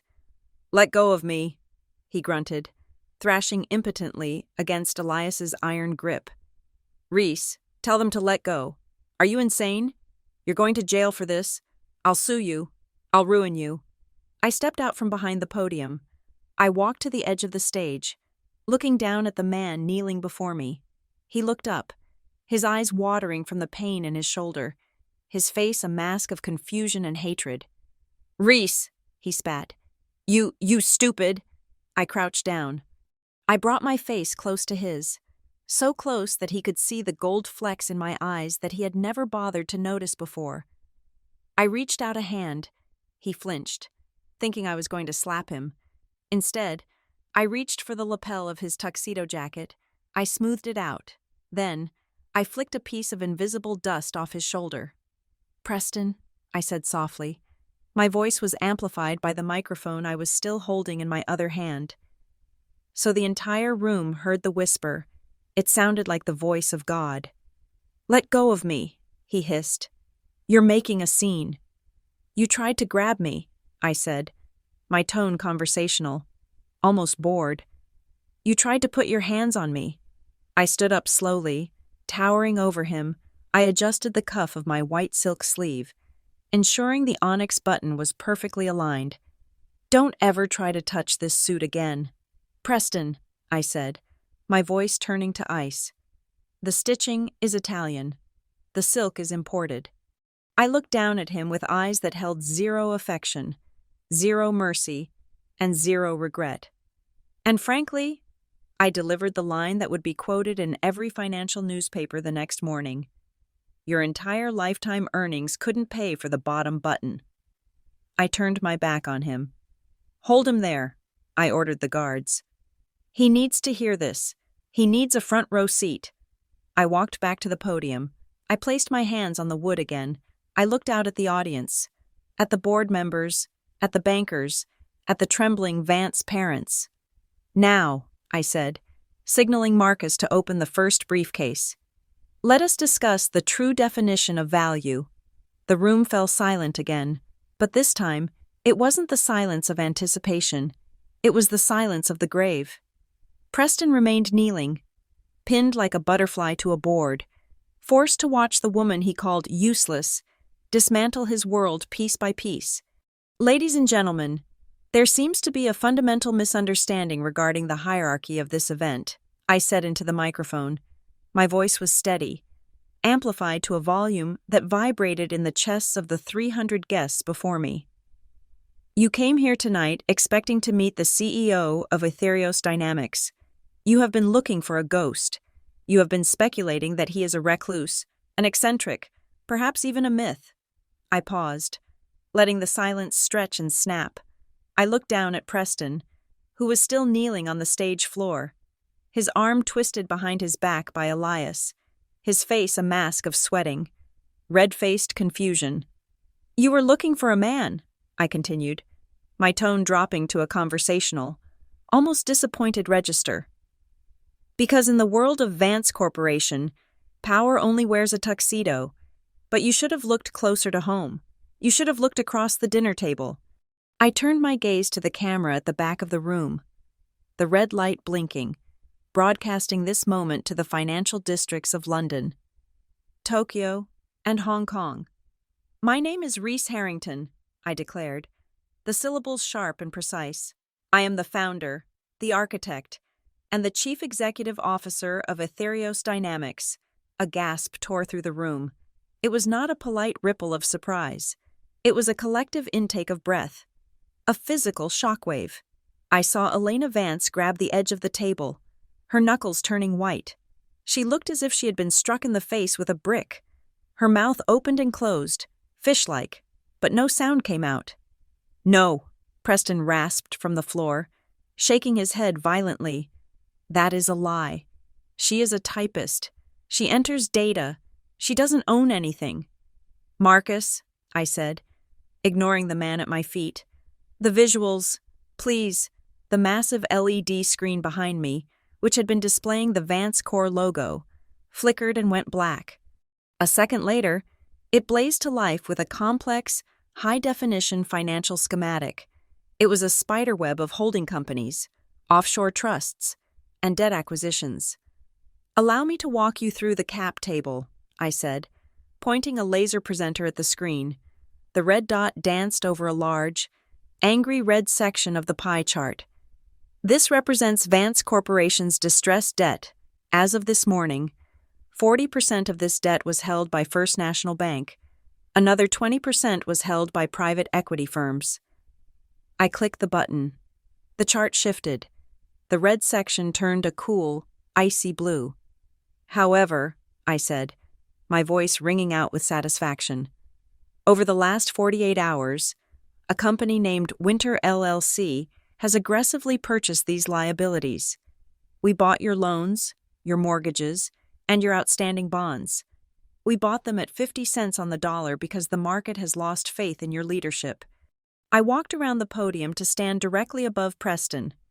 Winter LLC is a wholly owned subsidiary of Ethereos Dynamics, I explained, which means, Preston, I do not just supply your batteries. I do not just route your trucks. I own 51% of your debt. I am not your fiancé. I am your creditor, and I am calling in the loan. The color drained from the Vance family's faces with the speed of a curtain dropping. It was instantaneous. Richard Vance went from a flushed, angry red to a terrified, ghostly gray. Elena looked as though her blood had simply stopped circulating. The title of the story was playing out in real time on their skin. They were pale, trembling, realizing that the ground beneath them had turned to quicksand. "This is illegal," Preston screamed, thrashing against Elias's grip. "You can't do this. This is insider trading. You used me."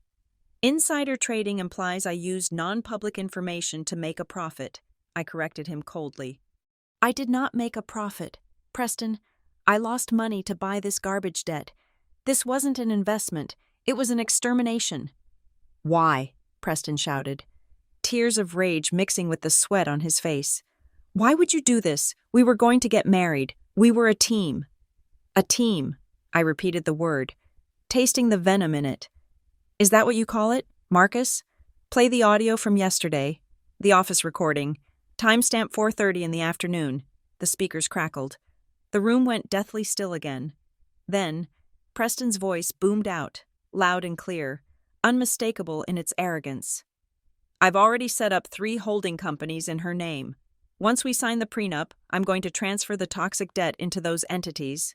When the bubble bursts, the feds will look at the paper trail. and it will lead straight to Reese Harrington. She's my golden parachute. The recording ended.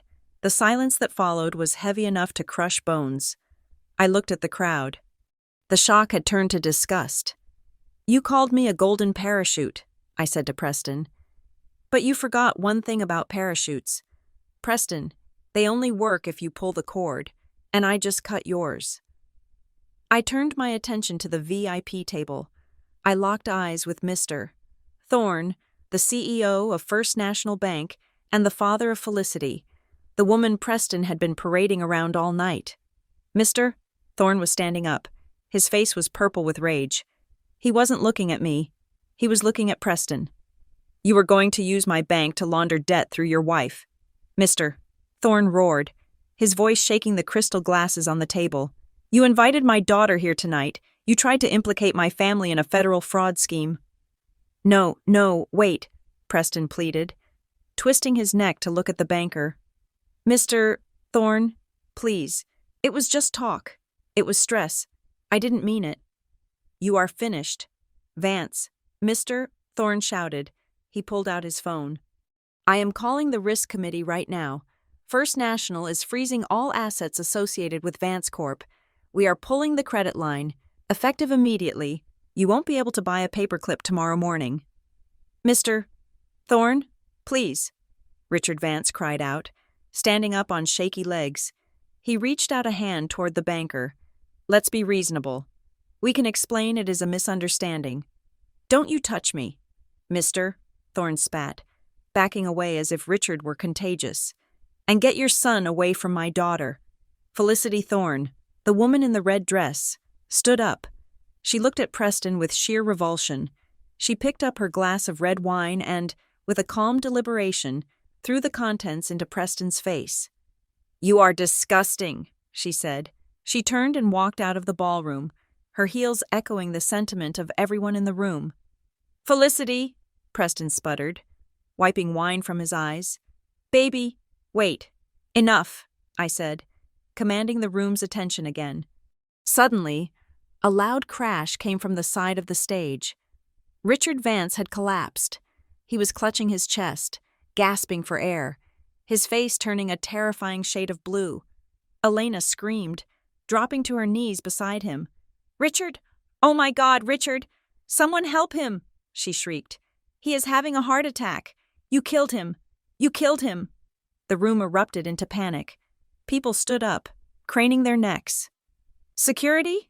I said calmly into the microphone. Call the paramedics. Have Mr. Vance removed from the hall immediately. You monster! Elena screamed at me, tears streaming down her face as she cradled her husband's head. Look what you did. Stop the meeting. We need to go to the hospital. I looked down at them from the podium. My expression did not soften. The paramedics are on their way. Elena, I said, but the meeting will continue. This is a shareholder assembly, and as the majority debt holder, I have not adjourned it. He is dying, she wailed. He is having a panic attack because he realized he is broke, I said, my voice devoid of sympathy. It is a medical condition known as consequences. Escort him out. 2 EMTs, who were stationed at the event for safety, rushed in and loaded Richard onto a stretcher. He was conscious, groaning, clutching his chest theatrically. Elena ran after them, shooting me a look of pure, unadulterated hatred before disappearing through the double doors. The doors swung shut. The room was quiet again. Save for the hum of the projector, I turned back to Preston. He was alone now. His parents were gone. His investors were gone. His mistress was gone. You know, I said, leaning casually against the podium, there is one last thing I want to clear up. You spent the entire evening mocking my profession. You told your friends I was a data entry clerk. You laughed about how I spent my nights clicking buttons. Preston looked up. He looked broken, soaked in wine and sweat, but his eyes still held a flicker of defiance. So what? He spat. You were playing a game. You were spying on me. I wasn't just spying, I said. I was working. You see, Vance Corp uses a legacy logistics system called Vector Stream. It is an old, clunky platform. Ethereos bought the company that makes VectorStream 3 years ago. I paused to let that sink in. The data entry interface I was using every night. I smiled. A sharp, dangerous curve of my lips. That was the master administrative portal for your supply chain. Those useless forms I was filling out, those were your purchase orders. Those were your shipping manifests. Those were your factory authorizations. I stepped closer to him. Every single night for 6 months. I personally approved the movement of every screw, every bolt, and every ounce of lithium that entered your building. I was the one keeping your heart beating. Preston. I was the one manually overriding the credit blocks that should have shut you down months ago. I was the only reason you still had a company to brag about. Preston stared at me, his mouth hanging open. The realization hit him like a physical blow. The useless woman on the couch had been the god of his machine. But this morning, I said, my voice dropping to a whisper that echoed like a thunderclap. This morning, when you threw that prenup in my face, I decided to stop working. I logged in at 6 o'clock, and I clicked deny all. You, Preston choked out. You did this. You stopped the trucks. I didn't just stop the trucks, I said. I deleted the routing algorithms. I purged the vendor database. I wiped the slate clean. Vance Corp doesn't just have a cash flow problem. Preston, you have a reality problem. You have no inventory. You have no data. You have nothing. Preston let out a sound that was half sob, half scream. He lunged against the guards again, his face twisted in pure desperation. You can't do this, he wailed, his voice cracking. I am your fiancé. I am the man you love. We are engaged. Reese. Look at the ring. You are wearing my ring. I looked down at my left hand. The small, modest diamond he had given me sat there. He had bought it at a pawn shop. I knew because I had traced the transaction. He had told me it was a family heirloom. This ring, I asked, holding up my hand. Yes, Preston cried, clutching at this last straw. We are family. You can't destroy family, please. Reese, baby. I'm sorry, I'll tear up the prenup. I'll do anything. Just stop this. We can rule together. I looked at the ring. Then I looked at him. You are right, I said. I am wearing your ring. I reached over with my right hand and slid the ring off my finger. It came off easily. But you seem to be confused about the nature of our relationship, I said. You didn't propose to a partner. You hired a scapegoat, and I am afraid, Mr. Vance, that I am tendering my resignation. I flicked the ring. It spun through the air, catching the spotlight for a brief second, before bouncing off Preston's chest and clattering onto the floorboards. It rolled in a small circle and stopped near a puddle of spilled wine. I am not your fiancé, I said, my voice final. I am the hostile takeover. I turned to the crowd, raising my chin. The Vance Corporation is hereby dissolved, I announced to the room. All assets will be seized and liquidated to repay the creditors. All employees below the executive level will be retained and absorbed into the Ethereos infrastructure. The executive board is fired, effective immediately. I looked back down at Preston one last time. Get him out of my sight. Elias and Sarah hauled Preston to his feet. He was sobbing now, a broken, blubbering mess, begging, pleading, calling my name.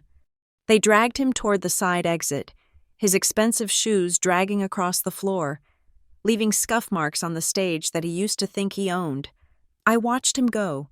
I felt nothing, no sadness, no joy, just the cold, clean satisfaction of a balance sheet that had finally been corrected. I descended the stairs from the stage. The click of my heels on the hardwood was the only sound in the room, a rhythmic metronome counting down the final seconds of the Vance dynasty.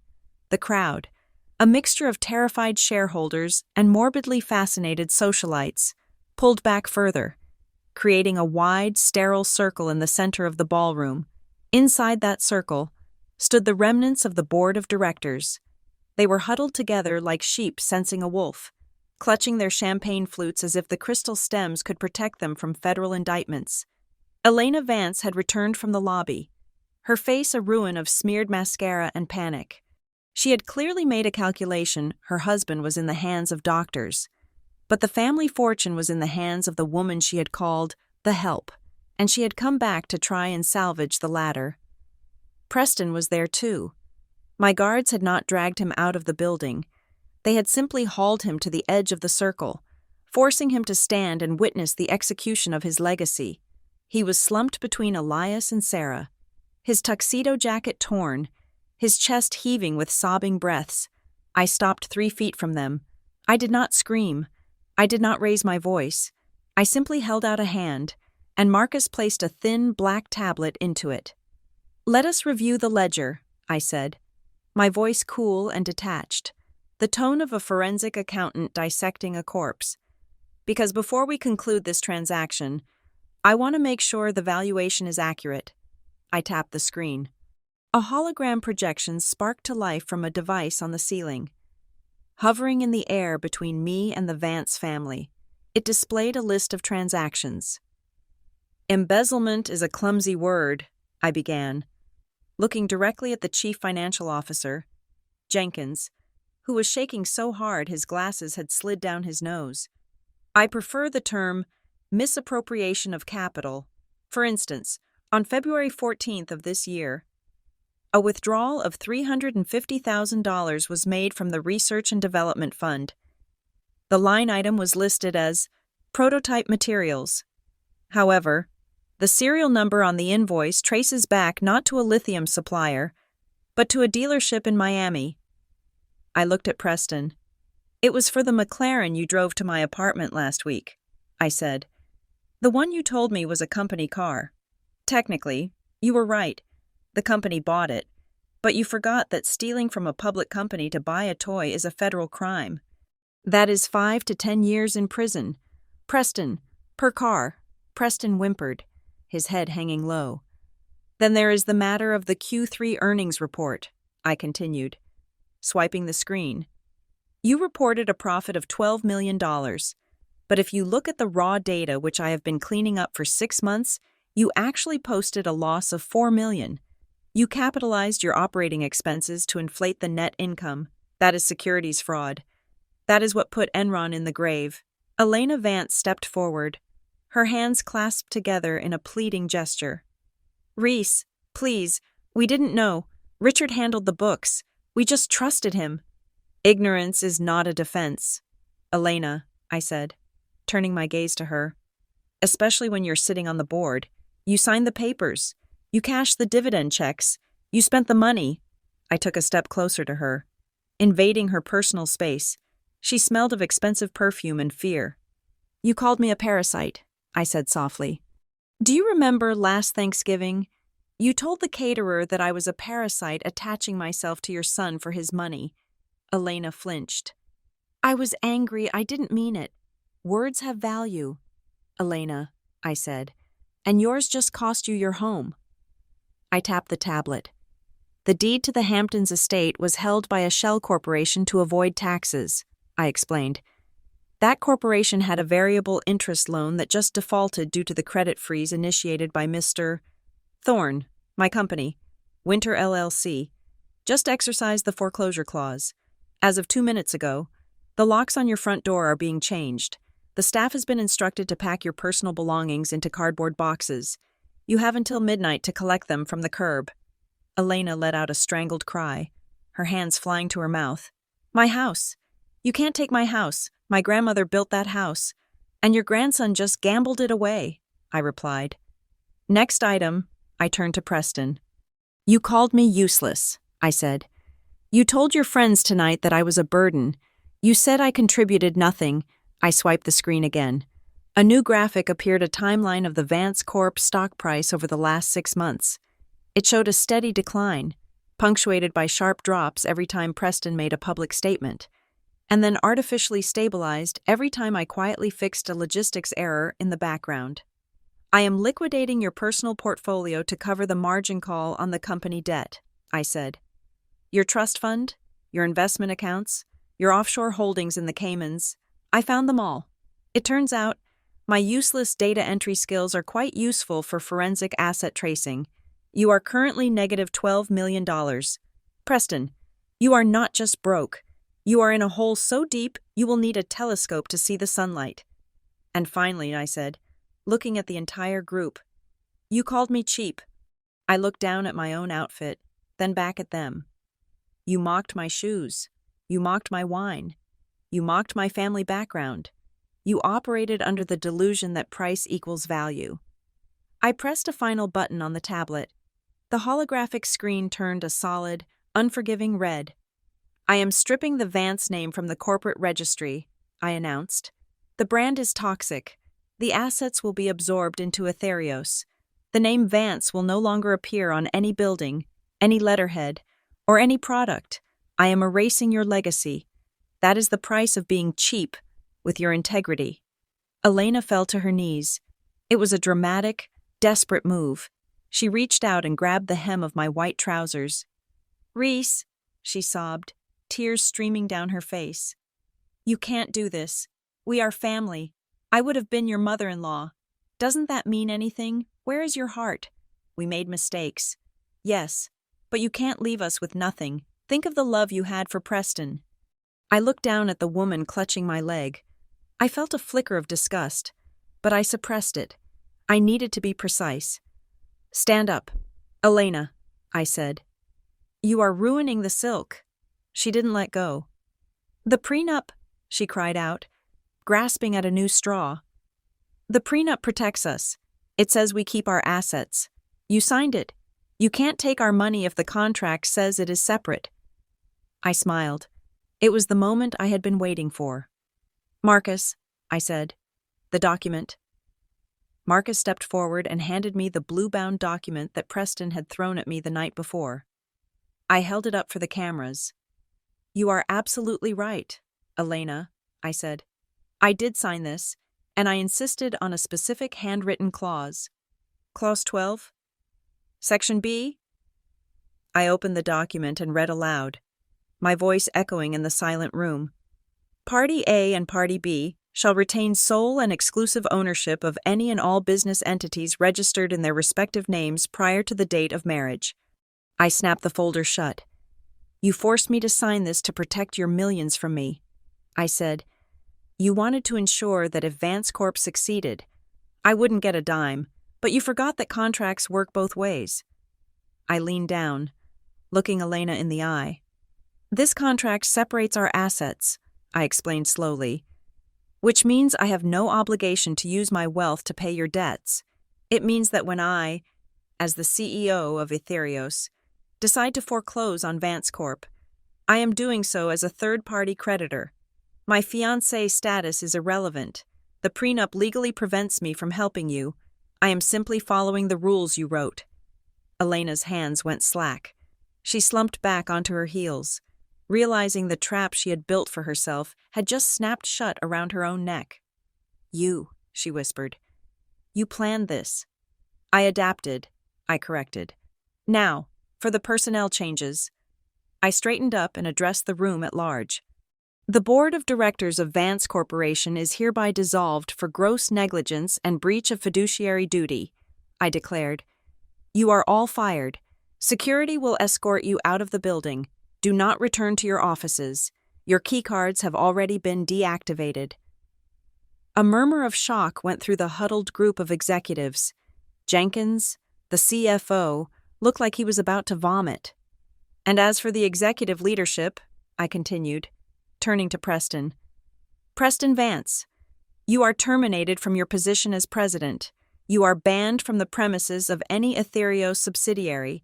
If you set foot in one of our buildings, you will be arrested for trespassing." "You can't fire me!" Preston screamed, finding his voice one last time. "I own this company. My father built it." "Your father built a house of cards," I said, "and I just blew it down." I scanned the room. I needed a final stroke, a decision that would not only destroy their ego, but prove my point about leadership. My eyes landed on a young woman standing near the catering station. She was holding a tray of empty glasses, her hands trembling. It was Maya. A junior analyst I had seen Preston berate 3 days ago for bringing him the wrong sparkling water. He had thrown the bottle at her and called her an illiterate peasant. She had stayed late every night fixing his spreadsheets while he went out drinking. "You," I said, pointing at her. "What is your name?" The girl froze. "Me, I'm Maya, Ms. Harrington. I work in accounts payable." "I know," I said. "I saw your work on the reconciliation reports. You are the only person in that department who knows how to use a pivot table correctly. Come here, Maya." She walked forward, terrified, clutching her tray. "Maya," I said, "do you know where the bodies are buried in the accounting files? Do you know which accounts Preston used to hide the expenses?" "Yes, ma'am," she whispered. I tried to flag them, but Mr. Jenkins told me to delete the emails." "Excellent," I said. I turned to the crowd. "Effective immediately, Maya is appointed as the interim CEO of the Vance division of Ethereos Dynamics," I announced. The room gasped. Preston's eyes bulged. The coffee girl? Are you insane?" "She is not a coffee girl," I said. "She is the only person who actually did the work while you were playing golf. She will oversee the transition. She will assist the federal auditors in locating every cent you stole, and she will be sitting in your office. Preston," I turned to Maya, "the salary is $400,000 a year, plus stock options. Do you accept?" Maya dropped the tray. It clattered loudly on the floor. Yes, ma'am, thank you." "Good," I said. "Your first task as CEO is to call security." I gestured to the Vance family. "Have these trespassers removed from your building." Maya straightened her spine. She looked at Preston, the man who had tormented her for 2 years and for the first time. She didn't look down. "Security," Maya said, her voice shaking slightly but gaining strength. "Please escort Mr. Vance and his mother out. They are disrupting the gala." The guards moved in. Preston didn't fight this time. He just stared at me, his eyes hollow, stripped of his arrogance, his money, and his dignity. He looked small. "Reese," he whispered as they grabbed his arms, "what have you done?" I watched him being dragged away, past the tables of whispering guests, past the cameras, out into the cold New York night where he belonged. I finished the job. "Preston," I said to the empty space where he had stood, "I finally did something useful." The chaos that erupted next was not the disorderly panic of a riot. It was the precise, synchronized execution of justice that I had choreographed down to the second. As Maya, the newly appointed interim CEO, stood trembling but resolute in front of the gathered elite, the heavy double doors at the back of the ballroom didn't just open. They were thrown wide by men who had no interest in champagne or polite conversation. "Federal agents, everybody stay where you are." The command cut through the murmurs of the crowd like a knife. A dozen agents in blue windbreakers emblazoned with the yellow letters FBI poured into the room. They moved with the aggressive fluidity of a swarm, fanning out to secure the exits, their earpieces buzzing with coordinates. Behind them, uniformed officers from the Economic Crimes Unit flanked the perimeter. I stood perfectly still on the stage, my hands resting lightly on the podium. I watched the scene unfold with the detached calm of a director watching the final act of a play she had written months ago. I had sent the dossier to the Securities and Exchange Commission and the FBI at exactly 9 o'clock that morning. The file contained 3 gigabytes of incriminating data wire transfer logs, forged audit reports, and the metadata from the offshore accounts that Richard Vance had thought were untraceable. I knew exactly how long it would take for them to get a warrant. I knew exactly how long it would take them to drive from the federal building to the Pierre Hotel. They were right on time. "Richard Vance," an agent shouted, scanning the room. "We have a federal warrant for the arrest of Richard Vance." The crowd parted again. But this time it was out of fear of contagion. Nobody wanted to be standing next to the target. The agents spotted the stretcher near the side exit, where the paramedics had paused, confused by the sudden lockdown. "Hold that gurney," the lead agent barked, marching toward the medical team. Elena Vance, who was still kneeling beside her husband, let out a shriek that sounded more like a wounded animal than a socialite. "You can't touch him. He's having a heart attack. He is dying. He is under arrest, ma'am, the agent said, not slowing down. He reached the stretcher. Richard Vance was groaning, his eyes squeezed shut, playing the role of the invalid to the hilt. The agent wasn't buying it. He pulled Richard's arm roughly from his chest. Richard Vance, you are under arrest for securities fraud, money laundering, and conspiracy to commit wire fraud. You have the right to remain silent. The sound of the handcuffs ratcheting shut around Richard's wrists was loud enough to be heard over Elena's sobbing. The illusion of the Vance invincibility shattered in that metallic click. The man who had sneered at my cheap wine was now being shackled to a hospital gurney like a common criminal. And Jenkins, the agent shouted, turning back to the room. Secure the CFO. Jenkins didn't even try to run. He simply sat down on the floor, took off his glasses, and put his head between his knees, surrendering to the inevitable. 2 agents hoisted him up and cuffed him, marching him out past the stunned guests. I looked for Preston. He wasn't looking at his father. He wasn't comforting his mother. The moment the FBI burst in, the last shred of Preston's familial loyalty had evaporated. He was looking at the exit sign glowing red above the service door behind the stage, the door used by the catering staff. He was going to run. I watched him scramble away from the guards who had released him in the confusion. He didn't look back at me. He didn't look back at the life he was leaving. He just bolted. He scrambled up the side steps of the stage, tripping over a cable, his torn tuxedo jacket flapping behind him. He looked like a rat fleeing a sinking ship. He hit the crash bar of the service door and burst through it, thinking he had found freedom. He was wrong. I had anticipated his cowardice. I knew that when the pressure peaked, Preston would try to sneak out the back way to avoid the shame. So, an hour ago, I had leaked a tip to every major news outlet in the city. I told them that the CEO of Vance Corp would be making a surprise exit through the service entrance of the Pierre Hotel. The moment Preston shoved that door open, the world exploded in white light. The hallway outside wasn't empty. It was packed wall to wall with paparazzi, financial reporters, and cameramen. The flashbulbs went off in a strobe light frenzy, blinding him. Mr. Vance? Mr. Vance? Is it true you embezzled the pension fund? Preston, look this way. How do you feel about the bankruptcy? Did you really frame your fiancé? The questions were shouted like accusations. Microphones were shoved into his face. Cameras zoomed in on his sweat-drenched skin, his wild eyes, the wine stains on his shirt. He tried to retreat, to push back into the ballroom, but the door had clicked shut behind him, and the FBI agents were already moving to block it from the inside. He was trapped in the corridor of judgment. I looked up at the large screen in the ballroom. Someone in the hallway was live-streaming. The feed showed Preston cowering against the wall, shielding his face with his hands, while the internet tore him apart in real time. Comments were scrolling up the side of the video at a dizzying speed. Vance Corp crash. He looks like a wet dog. Karma is a queen. Wait, is that the guy who bragged about his car? He wasn't just ruined. He was a meme. He was a global laughingstock. The arrogance that had defined him was being stripped away, pixel by pixel, for the entertainment of millions. I felt a hand on my elbow. It was Marcus.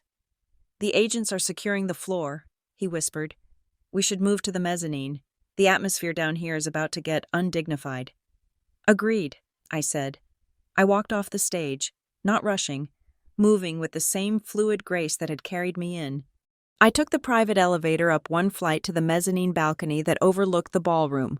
From this height, the chaos below looked like an ant farm that had been kicked over. The FBI were leading Jenkins out. The paramedics were wheeling Richard away, with a hysterical Elena trailing behind them, screaming about her lawyer. I stood at the railing, holding a fresh glass of sparkling water. I looked down at the wreckage of the Vance empire. I waited for the rush of joy, the manic laughter, the feeling of wicked triumph, but it didn't come. Instead, I felt a profound, quiet stillness. It was the feeling of walking through a house after a long party has ended and the guests have finally left. It was the satisfaction of a clean surface, the noise, the insults, the condescension. It was all gone, swept away by the broom of consequences. I wasn't happy that they were suffering. I was simply at peace because the equation was finally balanced. Ms. Harrington. I turned. A group of men and women had followed me up the stairs. It was the remaining shareholders, the sharks, who hadn't been arrested. They looked terrified. These were people who controlled billions of dollars, and they were looking at me as if I held the keys to their oxygen supply. Ms. Harrington, said Arthur Sterling. The man who had mocked my freelance job at dinner the night before. He was sweating profusely. We need to talk. I am listening. Arthur, I said, taking a sip of water. Although I recall you finding my conversation boring at dinner. Arthur flinched. I was a fool. We were all fools. Please, you have to understand. We didn't know about the fraud. Richard lied to us too. Perhaps, I said. Or perhaps you didn't look too closely as long as the dividends kept coming. The stock is at zero, another shareholder pleaded, a woman with heavy diamonds and shaking hands. Trading has been suspended. If the market opens tomorrow with Vance Corp in this state, we lose everything. The pension funds, the institutional investments. It will be a bloodbath. You own the debt. Ms. Harrington, you are the only one who can stop the liquidation. They gathered around me. A circle of beggars in couture. They were asking me to save the very entity I had spent 6 months destroying. You want me to save the company, I stated flatly. Yes, Arthur cried. Merge it. Absorb it.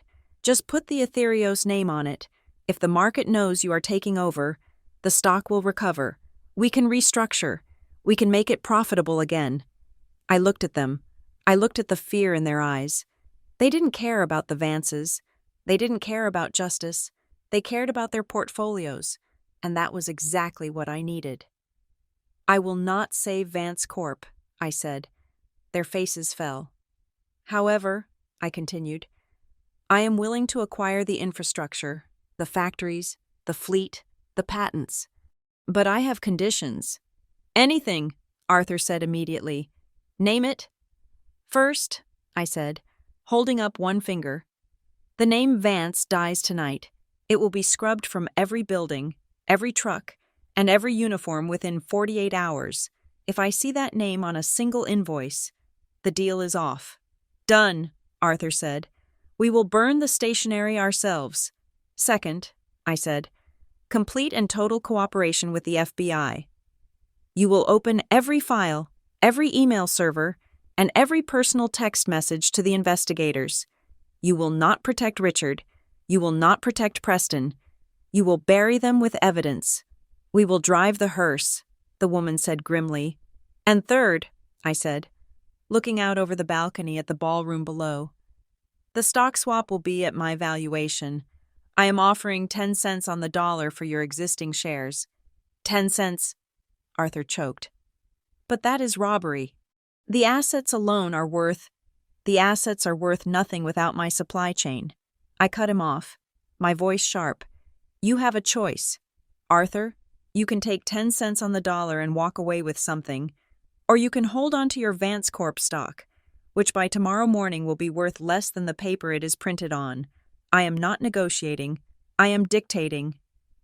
Arthur looked at the other shareholders. They exchanged desperate glances.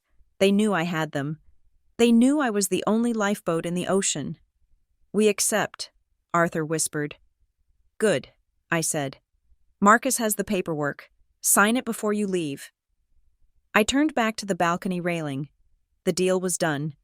In the span of 15 minutes, I had not only destroyed my enemies, but I had acquired their empire for pennies, stripped them of their legacy, and turned their own allies into their executioners. Down below, the chaos was winding down. The police had cleared most of the room. The catering staff was beginning to clean up the broken glass. Then, the side door opened. 2 FBI agents walked back in, dragging Preston between them. They were taking him out through the front lobby, likely to avoid the mob at the back, or perhaps to make an example of him. He looked wrecked. His tie was gone. His shirt was torn. His face was a mask of soot and tears. He was handcuffed, his hands behind his back, his head hanging low. As they walked him across the empty dance floor, the same floor where he had planned to dance with his banker's daughter, he stopped. He looked up. He saw me standing on the mezzanine, bathed in the soft light of the chandeliers. Looking down at him, I was untouchable. I was the woman he had slept beside, the woman he had mocked, the woman he had underestimated. Our eyes locked. There was no anger in his face anymore. The arrogance was gone. In its place was a terrifying clarity. He looked at me with the horror of a man who realizes, too late, that he has been sleeping with a dragon. He saw the intelligence he had ignored. He saw the power he had mistaken for weakness. And most of all, he saw the opportunity he had thrown away. He opened his mouth as if to speak, to say my name, perhaps to apologize. But no sound came out. He just stared, his eyes wide with a haunting, hollow regret. He realized that he hadn't just lost a company. He had lost the only person who could have saved him. The agent tugged on his arm. "Move it! Vance!" Preston stumbled. He tore his eyes away from me, his shoulders collapsing. He let them drag him toward the glass doors of the lobby, his feet shuffling on the marble. I watched him go until the revolving doors spun him out into the night and into the back of a waiting squad car. The flashing red and blue lights reflected off the glass, painting the ballroom in frantic, stroboscopic colors. Then, the car drove away. The room was silent. I took a deep breath. The air tasted clean. "Marcus," I said, not turning around. "Yes, Reese?" "Call the signage crew," I ordered. "I want the Aetherios logo on this building by sunrise." "Already scheduled," Marcus replied. "And the wine." I looked at the glass of water in my hand. I set it down on the railing. "Open the Pinot Noir," I said. "The real one. I think I am finally ready to have a drink." I stood there for a moment longer, watching the empty stage. The play was over. The curtains had fallen, and as I turned to walk away, leaving the ruins of the Vance dynasty behind me, I realized that the silence wasn't empty. It was full of potential. It was the sound of a blank page, waiting for the first sentence of a story that belonged only to me. The grand ballroom was finally empty. The silence that filled the space was not peaceful. It was heavy. Like the air after a demolition blast settles and the dust begins to coat the wreckage. I did not stay to watch the cleaning crew sweep up the shattered glass or the spilled wine. My work on the stage was done. I had one final appointment to keep. I walked down the hallway to the Onyx room, a small, private VIP lounge reserved for the inner circle of the hosting family. The door was heavy, soundproofed, and closed. I didn't knock. I didn't need to. I owned the hotel's debt now, too. I pushed the door open, inside. The air smelled of stale perfume and desperation. Sitting on the velvet sofas were the remnants of the Vance dynasty, the aunts, the cousins, the hangers-on who had not been arrested, but who had nowhere else to go. These were the people who had laughed at my shoes at the engagement party. These were the people who had sneered when Preston made jokes about my poverty at Thanksgiving. They were still wearing their $5,000 gowns and bespoke tuxedos. But in the harsh overhead lighting of the lounge, they looked like actors in a play that had been canceled halfway through the second act. Their makeup was smeared. Their ties were loosened. They looked exhausted, confused, and utterly defeated. When I stepped in, they looked up. For a second, I saw a flicker of the old arrogance, a reflex bred by generations of unearned privilege, but it died instantly when they met my eyes. I didn't sit down. I walked to the center of the room and stood behind a high-backed leather chair, gripping the headrest like a pulpit. "You are still here," I stated. It wasn't a question. Aunt Carol, a woman who had once asked me if I bought my clothes at a thrift store, cleared her throat. Her voice was trembling. "We are waiting for our drivers. The valet service is chaotic." "There are no drivers," I said calmly. "The corporate accounts that pay for your car services were frozen 45 minutes ago. The drivers were instructed to leave. Unless you have cash, which I know you don't, given that your credit cards are linked to the family trust you are walking." A heavy silence suffocated the room. They stared at me with a mixture of hatred and terror. "Why are you doing this?" asked Julian, a cousin who had spent the entire evening bragging about his yacht. "You took the company. You took the house. You arrested Richard and Preston. Isn't that enough? Do you have to humiliate us too?" "Humiliation is a choice, Julian," I said. "You chose it when you decided that your self-worth was tied to a bank account you didn't earn. I am just correcting the ledger." I reached into the pocket of my white silk trousers. My fingers closed around the cold, sharp metal of the ring. I pulled it out. It was a small, sad thing. A thin gold band with a stone that Preston had sworn was a family heirloom. A diamond passed down from his great-grandmother.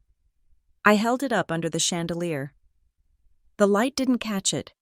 It passed right through it. "Preston told me this ring was priceless," I said, my voice conversational.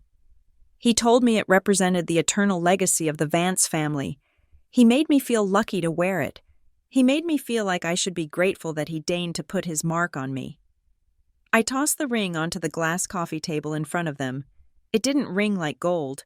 It clattered with the tinny, hollow sound of cheap alloy. "It is cubic zirconia," I revealed. "I had it appraised 3 days after he gave it to me. He bought it at a pawn shop in Hell's Kitchen for $89. He billed the company expense account for $5,000 for client entertainment the same day." They stared at the ring as if it were a venomous insect. "That ring is the perfect metaphor for your family," I continued. "Shiny on the outside, cheap and artificial on the inside, and ultimately, worth absolutely nothing." "We are not broke," Aunt Carol hissed, her pride struggling to surface through the panic. "I have my own assets. I have the villa in Tuscany. I have the brownstone in the village." "No, Carol," I said, shaking my head slowly. "You don't." I pulled a folded document from my jacket pocket and dropped it onto the table beside the cheap ring. "You have the use of those properties," I corrected her. "But the title deeds, those were leveraged 5 years ago by Richard to cover the losses from his gambling addiction. He took out second and third mortgages on every single property in the family trust. And guess who bought those distressed mortgages this morning?" Carol's face turned a shade of gray that matched the upholstery. "No, he wouldn't." "He did," I said. "I own your villa. I own your brownstone. Julian, I own your yacht. I checked the logs. It is currently docked in Miami. I have already sent a crew to seize it. They are changing the locks as we speak." I leaned forward, resting my weight on my hands, looming over them. "You are sitting in a hotel room you can't pay for, wearing clothes that technically belong to the bankruptcy estate of Vance Corporation. You are not just poor. Ladies and gentlemen, you are destitute. You are negative. You are a liability that I am tired of carrying. So what do you want?" Julian spat, tears of rage welling in his eyes. "You want us to beg. Is that it? You want to see the vultures crawl?" "I don't want your apologies," I said, my voice cold and hard as steel. "Apologies are just words, and we have established that words are cheap to you people. You called me useless. You called me a parasite. You called me a typist. You thought those words defined me." I stood up straight, smoothing the lapel of my jacket. "I don't want you to beg. I want you to leave." I pointed to the door. "You have a choice. You can walk out of that door right now. You can keep the clothes on your backs. You can walk out onto Fifth Avenue, hail a cab if you can scrape together the change, and start over. You can get jobs. You can learn what it actually means to work for a living. You can learn what it feels like to be the useless person serving coffee to someone who matters." I paused. "Or," I said, dropping my voice to a dangerous whisper, "you can stay here and argue, but if you are still in this room in 5 minutes, I will file civil lawsuits against every single one of you for benefiting from the proceeds of crime. I will sue you for every dinner, every vacation, and every bottle of wine purchased with embezzled funds. I will tie you up in court for the next 20 years. I will make sure you never own so much as a bicycle again." The room was frozen. The ultimatum hung in the air, heavy and suffocating. They looked at each other. They looked at the ring on the table. They looked at the document. And finally, they looked at me. They didn't see the typist anymore. They didn't see the quiet girl who sat at the end of the table. They saw the force of nature that had dismantled their entire universe with a laptop and a glass of wine. Aunt Carol was the first to move. She stood up, her knees shaking. She grabbed her clutch, clutching it to her chest like a shield. She didn't look at me. She walked to the door, her head bowed, stripped of her dignity, stripped of her pride. Julian followed. Then the cousins, one by one. They filed out of the room.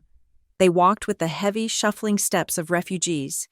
They were leaving behind the only life they had ever known, walking out into a cold, indifferent world where the name Vance meant nothing but fraud. I watched them go. I didn't feel sorry for them. They had feasted on the carcass of a dying company for years. Now, they would have to hunt for themselves. It was the only lesson they would ever truly understand. When the last one had gone, I was alone. I walked to the table. I picked up the cheap ring. I held it for a moment, feeling the sharp edges of the fake stone. Then, I dropped it into the trash can by the door. It landed with a dull thud. "Goodbye, Preston," I whispered. I walked to the desk in the corner of the room where Marcus had left the final binder. It was open to the last page. The header read, "Resolution to dissolve and liquidate Vance Corporation." I picked up the heavy fountain pen. The ink was black. I didn't hesitate. I didn't tremble. I signed my name at the bottom of the page, Reese Harrington, CEO. With that signature, the Vance Corporation ceased to exist. It was no longer a company. It was history. It was a cautionary tale that business students would study for decades. It was dust. I capped the pen and set it down. I walked out of the onyx room, down the long, empty corridor, and into the elevator. The ride down was smooth and silent when the doors opened on the ground floor. The lobby was quiet. The frenzy was over. The reporters had gone to file their stories. The guests had gone home to gossip. I pushed through the revolving doors and stepped out onto Fifth Avenue. The sun was just beginning to rise. The sky was a pale, bruised purple, bleeding into a soft, hopeful gold over the skyline. The air was crisp and cold, smelling of exhaust and morning coffee, the smell of the city waking up to work. A sleek black limousine was waiting at the curb. The driver, a man named Thomas, who had been with me since the start of Aetherios, opened the rear door. "Good morning, Ms. Harrington," he said. "Where to?" I paused before getting in. I looked back at the hotel, at the towering skyscraper that rose above it. Somewhere in that city, Preston was sitting in a holding cell. Somewhere, his parents were being processed. Somewhere, his family was trying to figure out how to use a subway card. I reached into my pocket and pulled out my phone. I dialed a number. "Marcus," I said when he answered. "I am here, Reese," his voice came through, clear and steady. "The transfer is complete. The assets are ours. The brand is dead." "Good," I said. "And the staff? The factory workers? The drivers?" "They are all being retained," Marcus confirmed. "We are sending out the new contracts this morning. Full benefits, raises across the board. They are safe." "That is what matters," I said. I looked at the sunrise. I felt a weight lift off my shoulders. A weight I hadn't realized I'd been carrying for 6 months. The weight of pretending to be small. The weight of hiding my light so that a fragile man wouldn't feel overshadowed. "Marcus," I said, a small smile touching my lips. "We are done with the cleanup. It is time to move forward." "What are your orders?" "Open a bottle of wine," I said. "Not the cheap stuff. Open the 45 Mouton and get the design team ready. We have a lot of empty factories to fill. Tomorrow, we have a new world to build." "Understood. See you at the office." I hung up the phone. I stepped into the car. The leather was cool and smelled of success. I settled back into the seat as the door clicked shut. sealing out the noise of the city. "To the airport. Thomas," I said. "I have a meeting in Tokyo at noon." The car pulled away from the curb, merging seamlessly into the morning traffic. I didn't look back. There was nothing behind me but the ashes of people who had underestimated me. Ahead of me, the road was wide open, and the engine of my empire was humming a quiet, powerful song. I was Reese Harrington. I wasn't useless. I was the one holding the wheel. Thank you so much for listening to this story on the Sweet Rose Drama channel. I hope you enjoyed seeing Reese take back her power and serve some serious justice. I would love to know where you are tuning in from. Please comment below with your country or city, so we can see how far our community reaches. If you enjoyed this story, please don't forget to like the video, hit that subscribe button to join our family, and smash the hype button to help this story reach even more people. Your support means the world to us. See you in the next video.